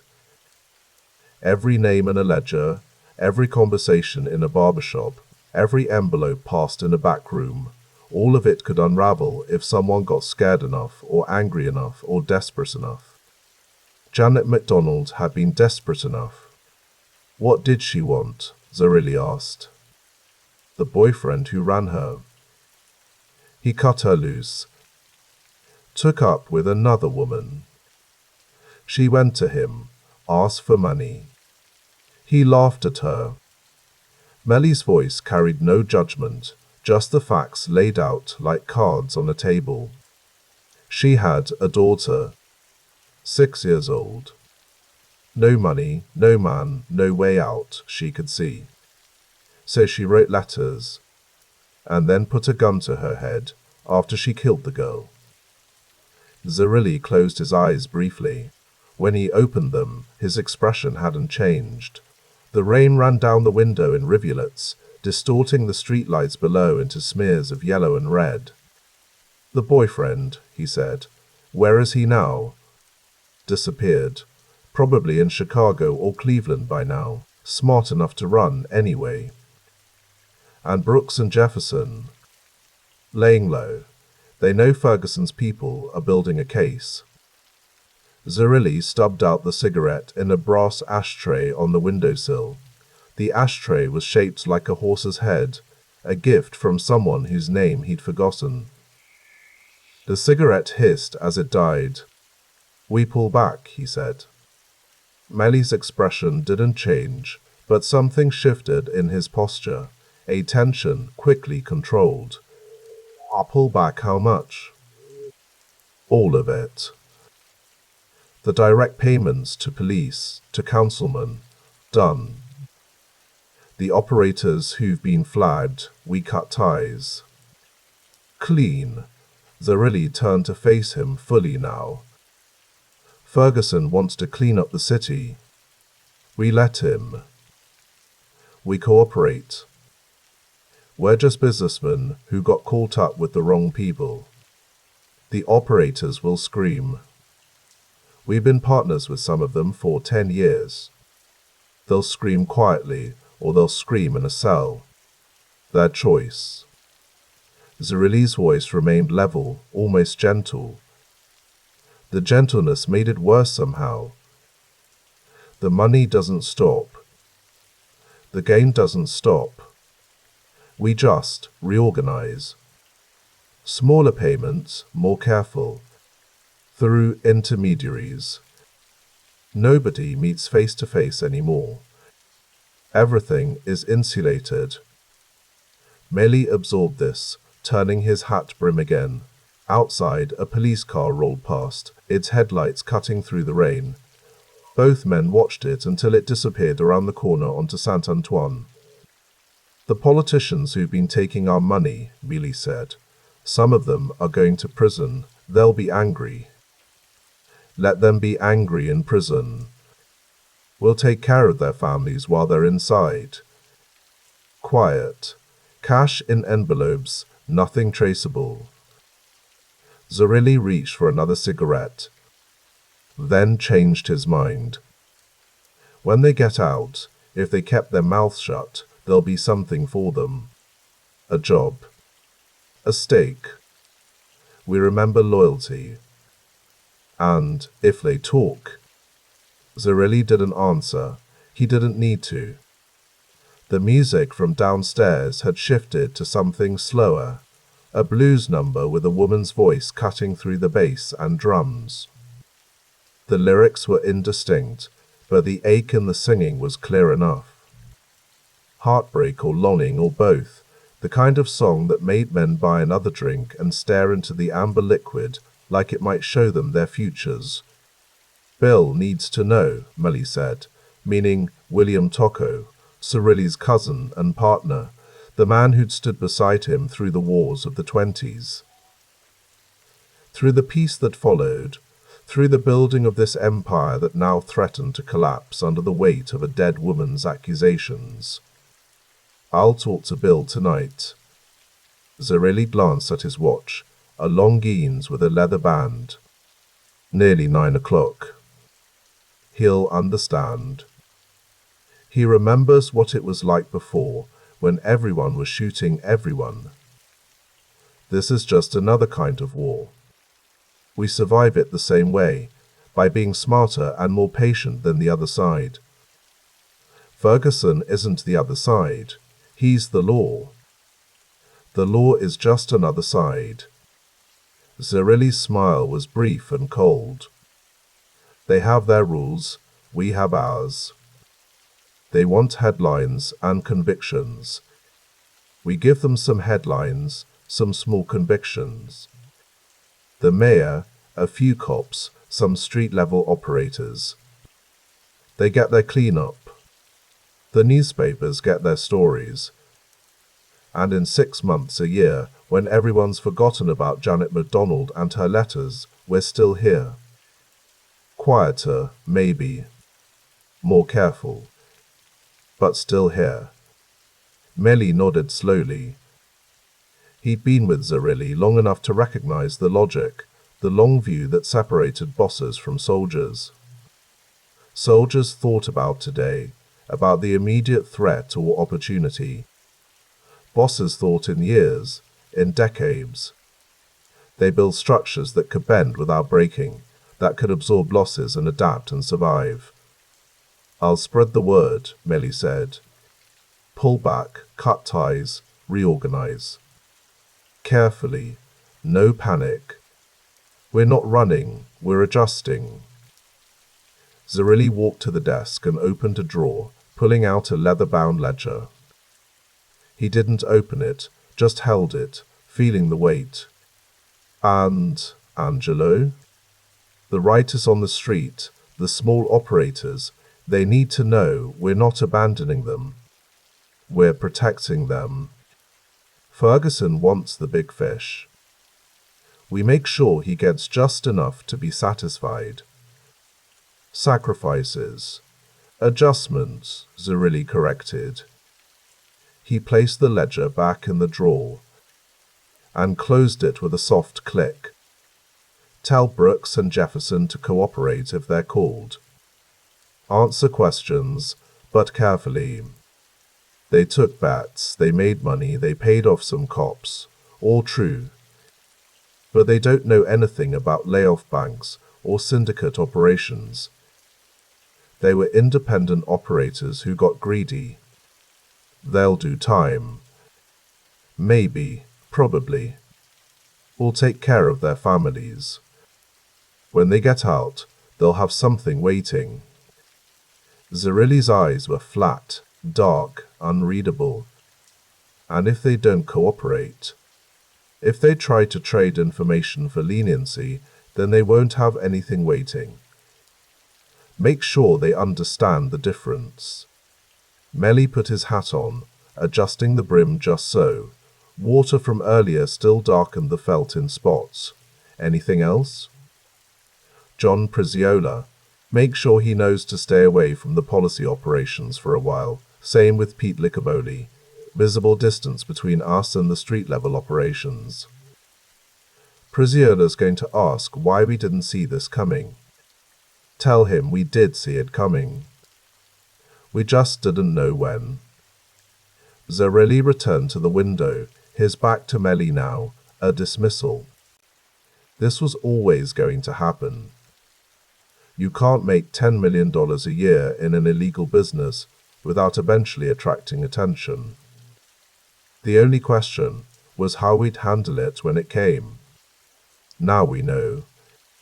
Melly left without another word, his footsteps fading down the hallway, replaced by the muffled thump of music and the endless drum of rain against glass.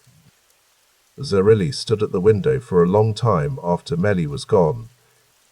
Below, Black Bottom continued its nightly business policy writers making their rounds, blind pigs serving bootleg whiskey, women in doorways negotiating prices with men in dark coats. The rain washed it all in a kind of noir poetry, everything reduced to shadow and reflection and the occasional flare of a match or cigarette. He thought about Janet MacDonald, though he'd never met her, never even heard her name until today. A woman desperate enough to kill her own child before killing herself. Desperate enough to write letters that would bring down mayors and police captains and reorganize the entire underworld of a city. One woman, one gun, one moment of despair, and the ripples spread outward like blood in water. There was a lesson in that, though Zerilli wasn't sure what it was yet. Something about the fragility of empires, maybe. Or the danger of letting people get desperate.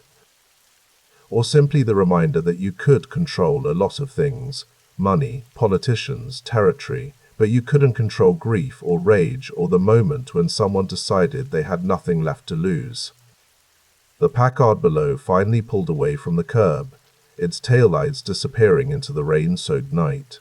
Zerilli watched it go, then turned from the window and switched off the desk lamp. In the darkness, he stood for a moment, listening to the building around him. The music from downstairs, the rain on the roof, the distant sound of a siren somewhere in the city. The sounds of a world that would keep turning regardless of grand juries, or reform movements, or dead women's letters. He thought about going home to Josephine, to the house on the east side where she'd be waiting, probably listening to the radio, maybe reading a magazine. He thought about the bakery he still owned, the legitimate business that gave him a reason to wake up early and keep regular hours and maintain the fiction of respectability. He thought about Bill Tocco, his cousin and partner, the only person in the world he truly trusted. But mostly he thought about the future, about the shape of things to come. The policy game would continue, just more carefully. The money would still flow, just through different channels. The empire would survive, because empires built on patience and adaptation always survived, at least for a while. Ferguson would get his headlines. The newspapers would trumpet reform. Some men would go to prison, and some would not, and the difference between them would have less to do with guilt than with visibility. With who was useful to sacrifice, and who was too valuable to lose. And in a year, maybe two, when the heat died down and the public forgot about Janet MacDonald and moved on to the next scandal, the policy game would still be here. Quieter, yes. More careful, absolutely. But here. Zerilli left the office, locking the door behind him. The hallway smelled of cigarette smoke and cheap cologne, and the ghost of 1,000 conversations held in whispers. His footsteps echoed on the wooden floor as he made his way to the stairs. Outside, the rain had softened to a drizzle. He turned up his collar and walked to where his car was parked, a dark blue Cadillac with rain beading on the hood. The interior smelled of leather and tobacco. He sat behind the wheel for a moment before starting the engine, watching the rain streak the windshield, distorting the streetlights into abstract patterns of color and shadow.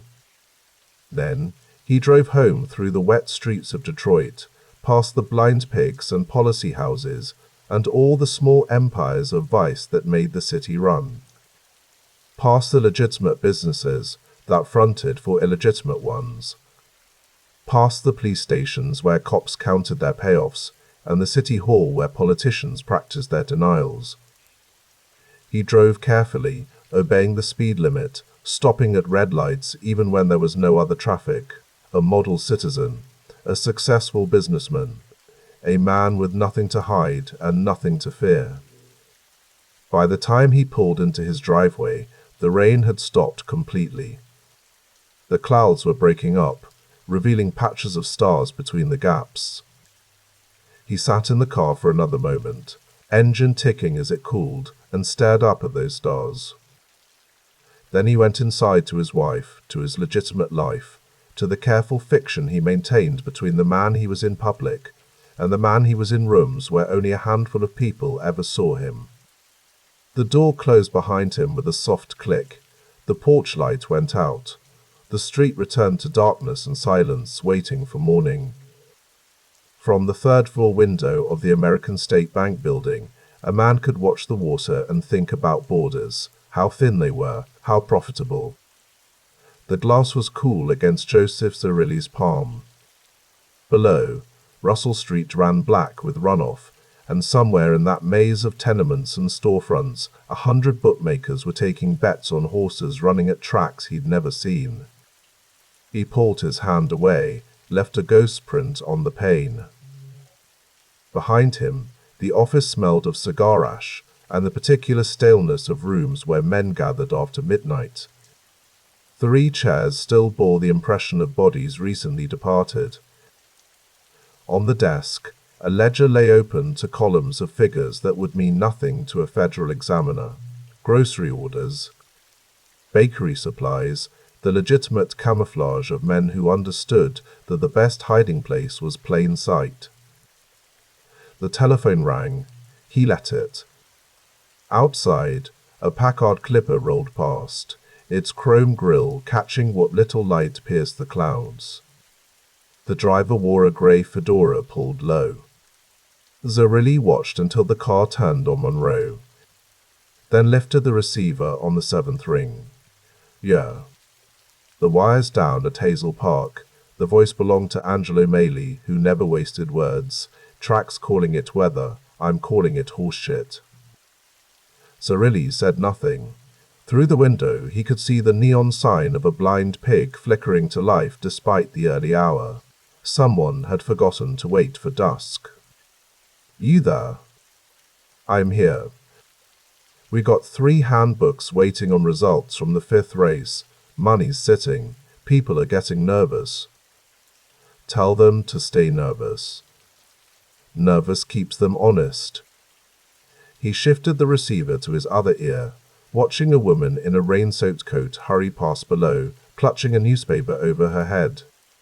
The ink would be running by now, headlines bleeding into weather reports. What's Tocco say?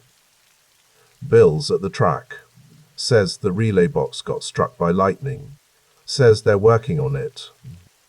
Lightning. Zerilli tasted the word, found it wanting, in August. That's what I said. The rain intensified, drumming against the window like fingers on a table. Somewhere in Hamtramck, in a room above a butcher shop, men were placing bets on numbers they believed were random. They didn't know the game was fixed, 6 different ways, that the policy slips they clutched were worthless the moment ink touched paper. Ignorance was the fuel that powered everything. Ignorance and hope, which were often the same thing. Send Giacalone to the track, tell him to look at the box himself.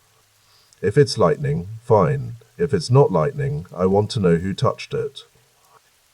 And if someone touched it, then we'll touch them back. He hung up before Melly could respond.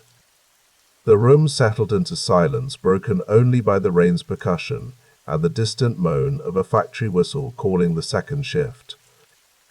Through the walls he could hear the muffled clatter of the bank below, tellers counting other people's money, managers approving loans that would never be repaid, the whole legitimate machinery of American commerce grinding forward while men like him operated in the spaces between the gears. The door opened without a knock. Bill Tocco stepped in, water streaming from his overcoat onto the oak floor. His face was the color of wet concrete. We got a problem. Zerilli turned from the window. Not just the wire. Tocco pulled off his fedora, shook it once. Droplets scattered across the desk, darkening the ledger's pages. Feds raided a handbook on Gratia 20 minutes ago. Grabbed the whole operation, slips, cash, the telegraph setup. Everything. Which book? Salvatore's, the one near the Ford plant. Zerilli walked to the desk. Closed the ledger with a sound like a judge's gavel. Salvatore Rousseau ran a clean operation, paid his street tax on time, kept his mouth shut when the heat came around. If the Federals had him, it wasn't luck. Someone had whispered. They get Sal. Took him out in cuffs, him and 3 writers. He'll keep quiet. For now. Tocco draped his coat over one of the chairs, and the fabric exhaled the smell of wet wool and cigarette smoke. But if they start showing him numbers, showing him how much money's moving through that room every day, Sal knows what happens if he talks. Sure, but his wife doesn't, his kids don't. Tocco sat, the chair creaking under his weight. And the feds, they're not stupid. They'll put a man outside his house. They'll follow his daughter to school. They'll make him feel it. Through the window, Zerilli could see the river again, that grey expanse separating America from Canada, law from opportunity. During Prohibition, they'd run whiskey across that water in boats and trucks and, one memorable winter, across the ice itself in a convoy of Model A's loaded until their axles groaned. The border had been an idea then, something you could cross with the right bribe or the right route. Now it was just water. But the principle remained. Everything was permeable if you knew where to press. Get word to Sal's wife. Envelope with 500. Tell her it's for groceries. And if the feds are watching, then they see we take care of our own. That's not a crime. He moved back to the window, hands clasped behind his back. What about the raid itself? Who knew the location? Everybody knew the location. Sal's been running that room for 3 years. Who knew the schedule? Who knew when the money would be there? Tocco was quiet for a moment. Outside, a streetcar rattled past, its bell clanging through the rain. You thinking inside? I'm thinking the feds don't raid handbooks in the rain. They wait for clear weather, when they can watch the door, count who goes in and out. They hit Sal today because someone told them today was the day. Today was when the week's take would be sitting there before it got moved. Could be coincidence. Could be. Zerilli watched his reflection in the glass, a ghost superimposed over the city. But I don't bet on coincidence. That's for the marks. The telephone rang again. Neither man moved. It rang 4 times, 5, then stopped. Somewhere in the building, a door slammed. The sound echoed up through the walls like a gunshot. And for a moment, Zerilli was back in another room, another August, watching Salvatore Gianola stagger through a bank doorway with his chest full of holes. That had been 1999, a different war, but the mathematics were the same. Someone always talked. Someone always thought they were smarter than the system. And someone always paid. What about Hazel Park? Tocco asked. The wire situation. Send Tony Giacalone like I said, but tell him to be smart about it. If the track's got problems, we help them fix it. If someone's making problems, we fix that too. But quiet, no headlines. Tony's not exactly known for quiet. Then you go with him. You're known for quiet. Zerilli turned from the window, faced his cousin across the dim room. And while you're there, talk to the racing commissioner's office. Make sure our understanding is still understood. The commissioner's been jumpy since that thing in Chicago. Capone's tax case has everyone nervous. Capone got caught because he was stupid. We're not stupid. He moved to the desk, pulled open the bottom drawer, withdrew a steel cash box. Inside were banded stacks of bills, the week's collections from a dozen different tributaries. Policy games, handbooks, the union locals that paid for labor peace, the blind pigs that operated under the partnership's umbrella. He counted out 2050s, slid them across the desk. Give this to the commissioner. Tell him it's for his daughter's wedding. His daughter got married last year. Then it's late. He'll understand the sentiment. Toko pocketed the money without counting it. That was the thing about blood. You didn't count in front of family. You trusted, or you didn't work together at all. And Zerilli trusted Bill Toko the way he trusted the sun to rise, which was to say he trusted him until the day that trust became inconvenient, and then he'd do what needed doing. But that day wasn't today. What about Sal's case? Toko stood, retrieving his damp coat. If he goes to trial. He won't go to trial. We'll get him a lawyer. A good one, the kind that knows judges. The kind that understands how to make paperwork disappear. Zerilli walked Toko to the door, opened it onto the hallway where dust motes swirled in the weak light from a single bulb. And if the lawyer can't fix it, we'll fix it another way. But Sal keeps quiet. That's not negotiable. And if he doesn't? Zerilli didn't answer.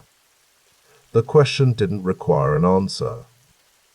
They both knew what happened to men who forgot the rules. The city was full of their ghosts, names that used to mean something, now just entries in old police reports, gathering dust in basement filing cabinets. The trick was to make sure everyone else remembered, so the lesson didn't need repeating. Toko left, his footsteps receding down the stairs. Zerilli stood in the doorway, listening to the building breathe around him, the creak of settling wood, the whisper of steam in the radiators, the distant murmur of the bank's business below. This was his church, these rooms where money changed hands and decisions were made in whispers. He built it from nothing, from the ashes of the Gianola Vitale War, from the chaos of Prohibition and the opportunities of the Depression. He'd built it by being smarter than the men who'd come before, by understanding that violence was a tool, not a solution, and that the real power came from making yourself necessary. The telephone rang again. This time he answered on the second ring. Zerilli. It's Priziola. Papa John's voice was gravel and smoke, the sound of too many cigars and not enough sleep. You hear about Gratio?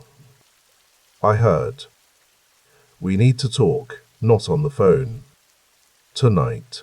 The usual place. 9 o'clock. 9:30. I got something else first. Priziola hung up without saying goodbye. That was his way, no wasted words, no pleasantries. He'd come up in the old days, when a handshake meant something and a broken promise meant a bullet. Zerilli respected that, even if he didn't always trust it. The old ways had their place, but the world was changing. The feds were getting smarter, building cases that took years instead of months, following money instead of bodies. You couldn't shoot your way out of a ledger. He returned to the window. The rain had slackened to a drizzle, and through the grey curtain he could see the river again, that eternal border. On the Canadian side, somewhere in Windsor, there were men who ran breweries and distilleries, who shipped their products south in boats and trucks, who paid tribute to the partnership for the privilege of doing business in Detroit. They were businessmen, legitimate on paper, criminals only in the eyes of laws they considered unjust. Zerilli understood them. He was one of them now, or at least he was learning to be. The trick was the transformation. The trick was to take the money from the handbooks and the policy games, the shakedowns and the loan sharking, and turn it into something clean. Real estate. Restaurants. The bakery he and Toko had started years ago. which now supplied half the Italian groceries in the city. And Hazel Park, the racetrack that would open next year, the crown jewel of the whole operation. A legitimate business that just happened to facilitate every kind of illegal gambling imaginable. His son Anthony would run Hazel Park. That was the plan. Give the boy something to manage, something visible and respectable. Let him wear a suit and shake hands with politicians and racing commissioners. Let him be the face while Zerilli remained the hand. That was how you built a dynasty. You gave your children the things you never had, and you made sure they never knew the price. A knock at the door. He didn't turn from the window. Come. The door opened. Footsteps crossed the floor, stopped a respectful distance behind him. He could smell cologne and hair tonic, the scent of a man who'd taken time with his appearance. Mr. Zerilli, the voice was young, nervous. Angelo sent me, said you wanted to know about the wire. What's your name? Carmine Battaglia. You work at the track? Yes, sir. Maintenance crew. What happened to the wire, Carmine? A pause. The young man's breathing was audible in the quiet room, quick and shallow. It was cut, sir. Someone cut the relay cable with bolt cutters. Made it look like weather damage, but when you get close, you can see the marks. Zerilli watched a tugboat push through the drizzle, pulling a barge loaded with coal or steel or some other commodity that kept the city's heart beating. The boat's whistle moaned, low and mournful. Who has access to the relay box? Track employees. Maintenance, security, management, maybe a dozen people. Anyone new on the crew? Anyone acting strange? There's a guy, started about a month ago. Jimmy something. Keeps to himself. I seen him talking to some guy in a suit last week, outside the employee entrance. Didn't think nothing of it at the time, but now you do. Yes, sir. Zerilli turned from the window. The young man was maybe 25, with slicked hair and a cheap suit that tried too hard. His hands were shaking slightly, and there was a sheen of sweat on his forehead, despite the room's chill. He was terrified, which meant he was smart enough to understand the situation. You did good, coming here. Angelo will take care of you. He moved to the desk, withdrew 250s from the cash box, held them out. For your trouble. Carmine took the bills with trembling fingers. Thank you, Mr. Zerilli, thank you. One more thing. This Jimmy, you see him again, you call Angelo. You don't talk to him. You don't let on you noticed anything. You just call, understand? Yes, sir. I understand. Good. Now get out of here. The young man fled. Zerilli listened to his footsteps clattering down the stairs, fast and panicked, and smiled without humor. Fear was useful. Fear kept people honest, kept them from getting ideas above their station. But fear also made them stupid, made them liable to run their mouths when they should stay quiet. It was a balance, like everything else. You had to know how much pressure to apply, when to ease off, when to let someone breathe, and when to squeeze until they stopped breathing altogether. He picked up the telephone, dialed a number he knew by heart. Yeah, Giacaloni's voice, flat and hard. As a maintenance worker at Hazel Park. Jimmy something, started a month ago. I want to know who he is, who he talks to, where he goes when he's not at the track. And I want to know tonight. You want me to bring him in? Not yet. Watch him first. If he's working for someone, I want to know who. If he's just stupid, we'll handle it different. What about the wire? Fix it. Guess it running. The handbooks need their results. He paused, watching the rain streak the window. And Tony, be careful. If this is feds, if they're building something, I don't want you anywhere near it. Send someone clean. Understood. He hung up, stood in the silence. The room felt smaller now, the walls pressing in. This was the part they never showed in the movies, the waiting, the uncertainty, the constant calculation of risk and reward. People thought the rackets were about violence, about muscle and intimidation. And sure, that was part of it.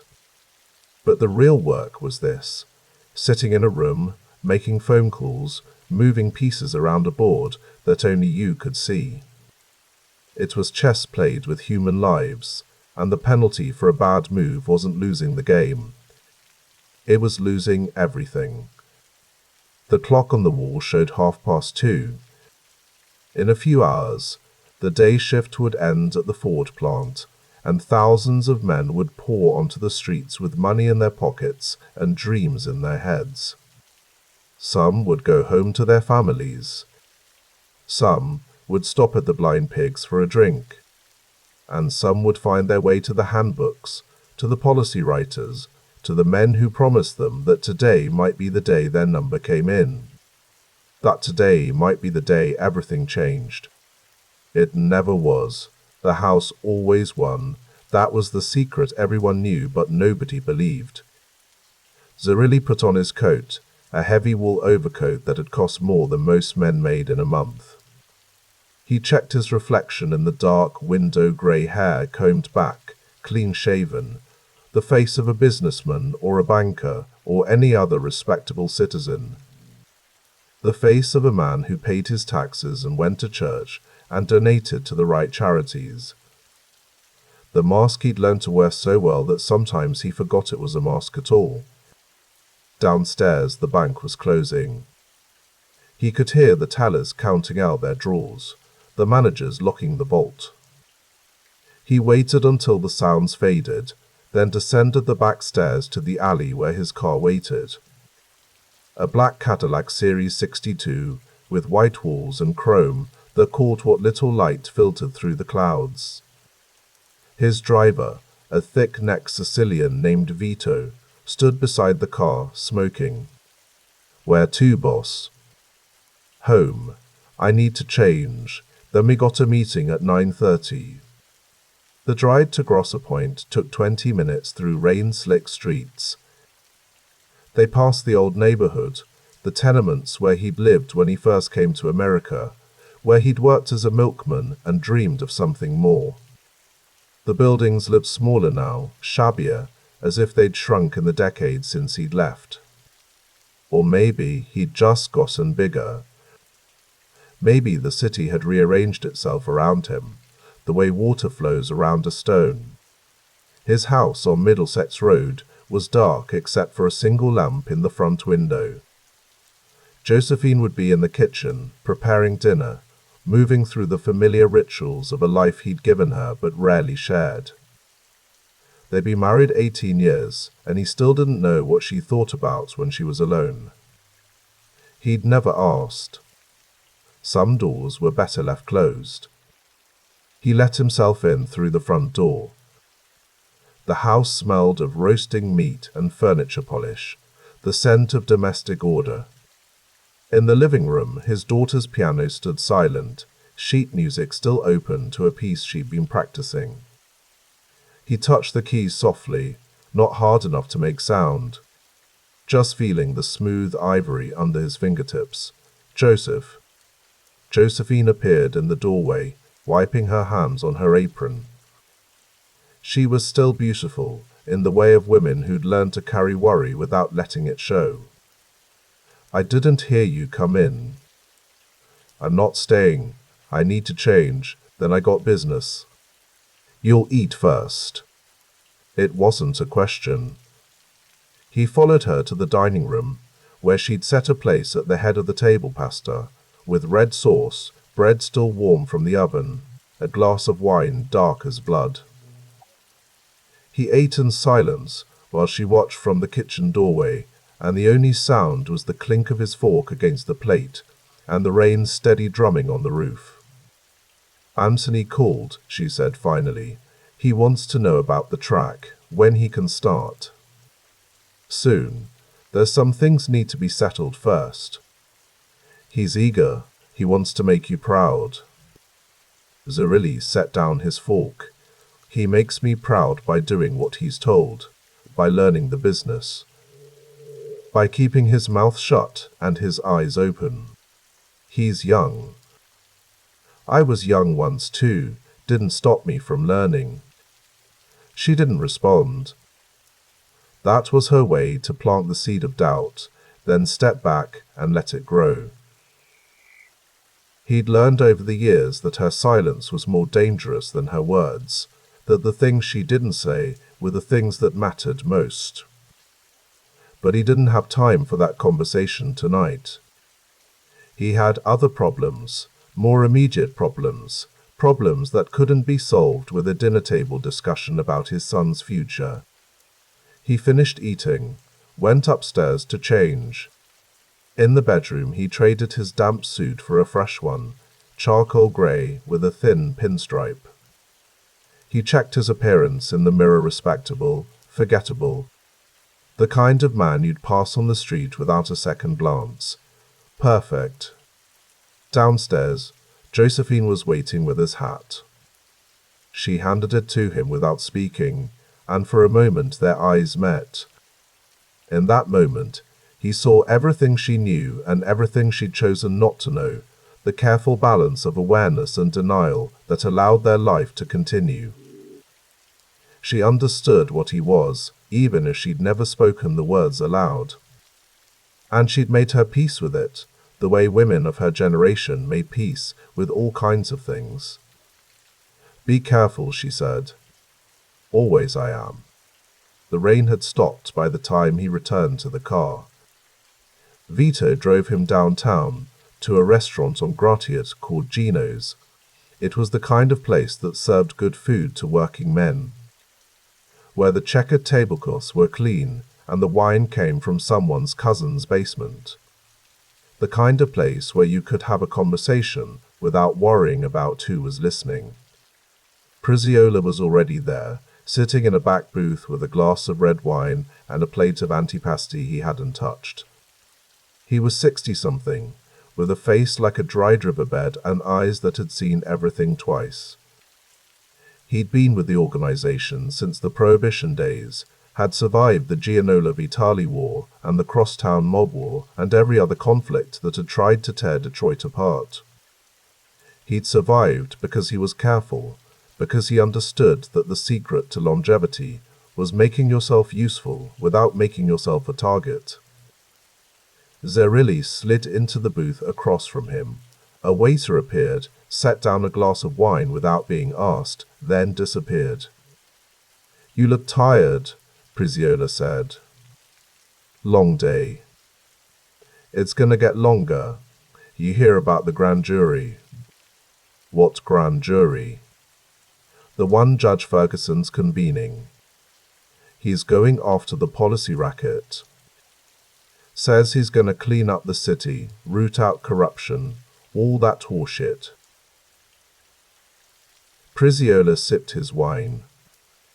"Word is, he's got names. Cops, councilmen, maybe even the mayor's office.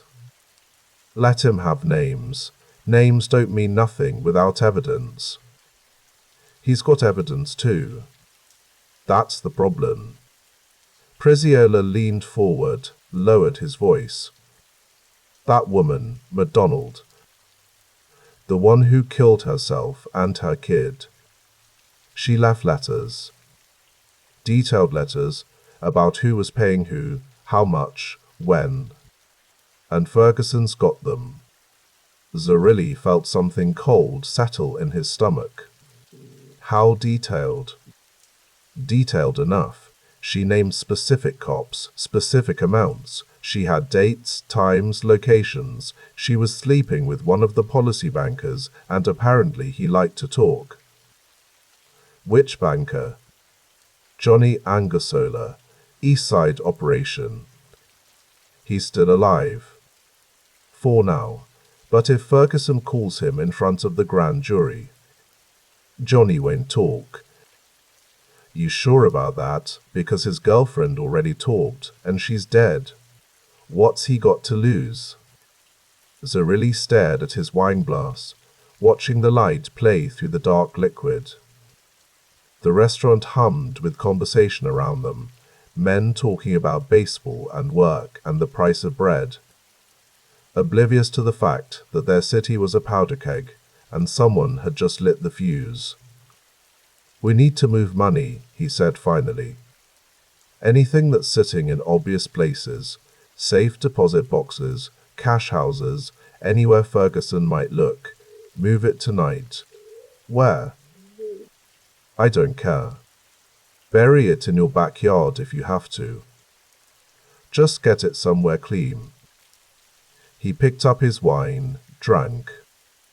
It tasted like copper. And we need to talk to our people on the force. Find out who's cooperating, who's scared, who might flip. Half the department's on the take. You think they're all going to stay quiet?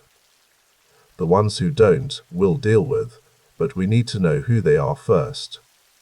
He set down his glass. What about the mayor?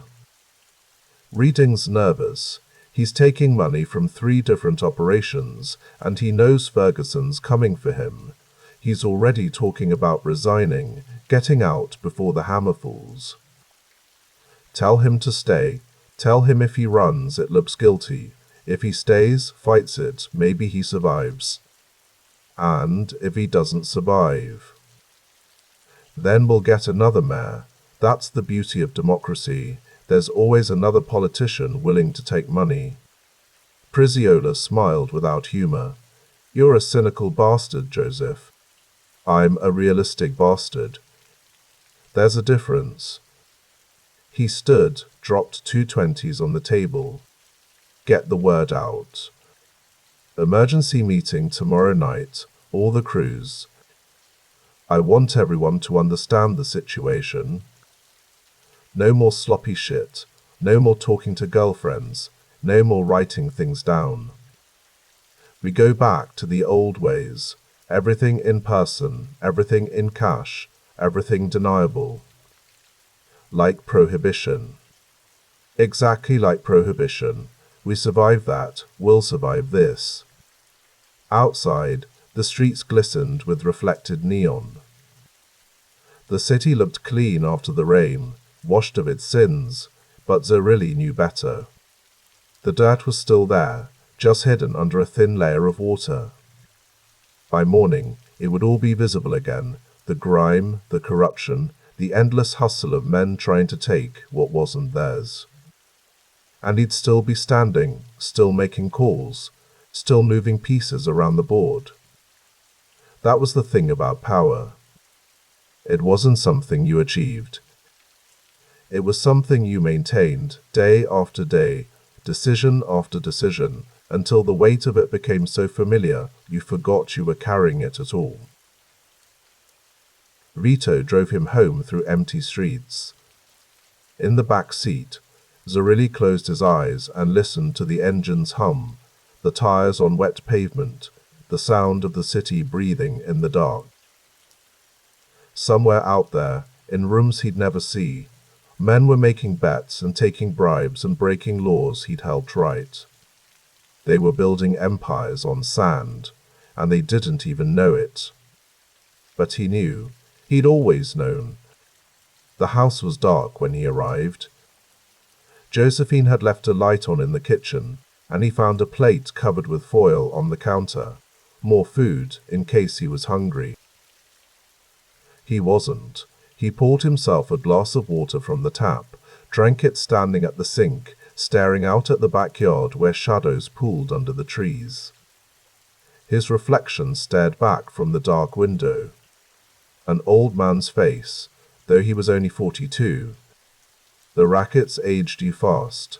The stress, the lack of sleep, the constant vigilance. You couldn't let your guard down, not for a moment. The second you relaxed, someone would put a knife in your back or a bullet in your head. That was the price of the life.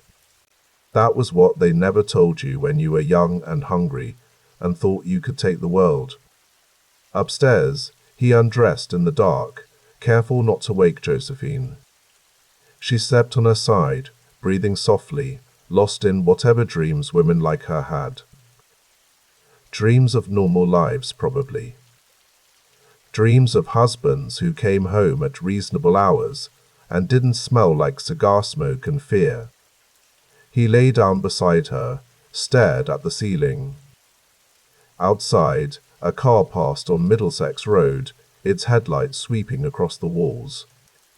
For a moment, the room was bright as day. Then the darkness returned, and with it the weight of everything he carried, the organization, the family, the careful architecture of lies and violence that kept it all standing. Tomorrow, there would be more phone calls, more meetings, more problems that needed solving. The wire at Hazel Park. The grand jury investigation. Salvatore Russo sitting in a cell, deciding whether to keep his mouth shut or save himself. The maintenance worker named Jimmy, who might be a Fed or might just be stupid. Anthony, waiting for his chance to prove himself. Tocco and Melly and Giacalone and all the others, each with their own ambitions and grievances and secrets. But that was tomorrow. Tonight, he closed his eyes and let the darkness take him, descending into sleep like a man sinking into deep water, down where the light couldn't reach, and the pressure was constant and crushing and familiar as his own heartbeat. In the morning, it would all be waiting. The empire he'd built. The empire that would outlive him if he was smart. If he was careful. If he made the right calls and moved the right pieces, and never ever let them see him sweat.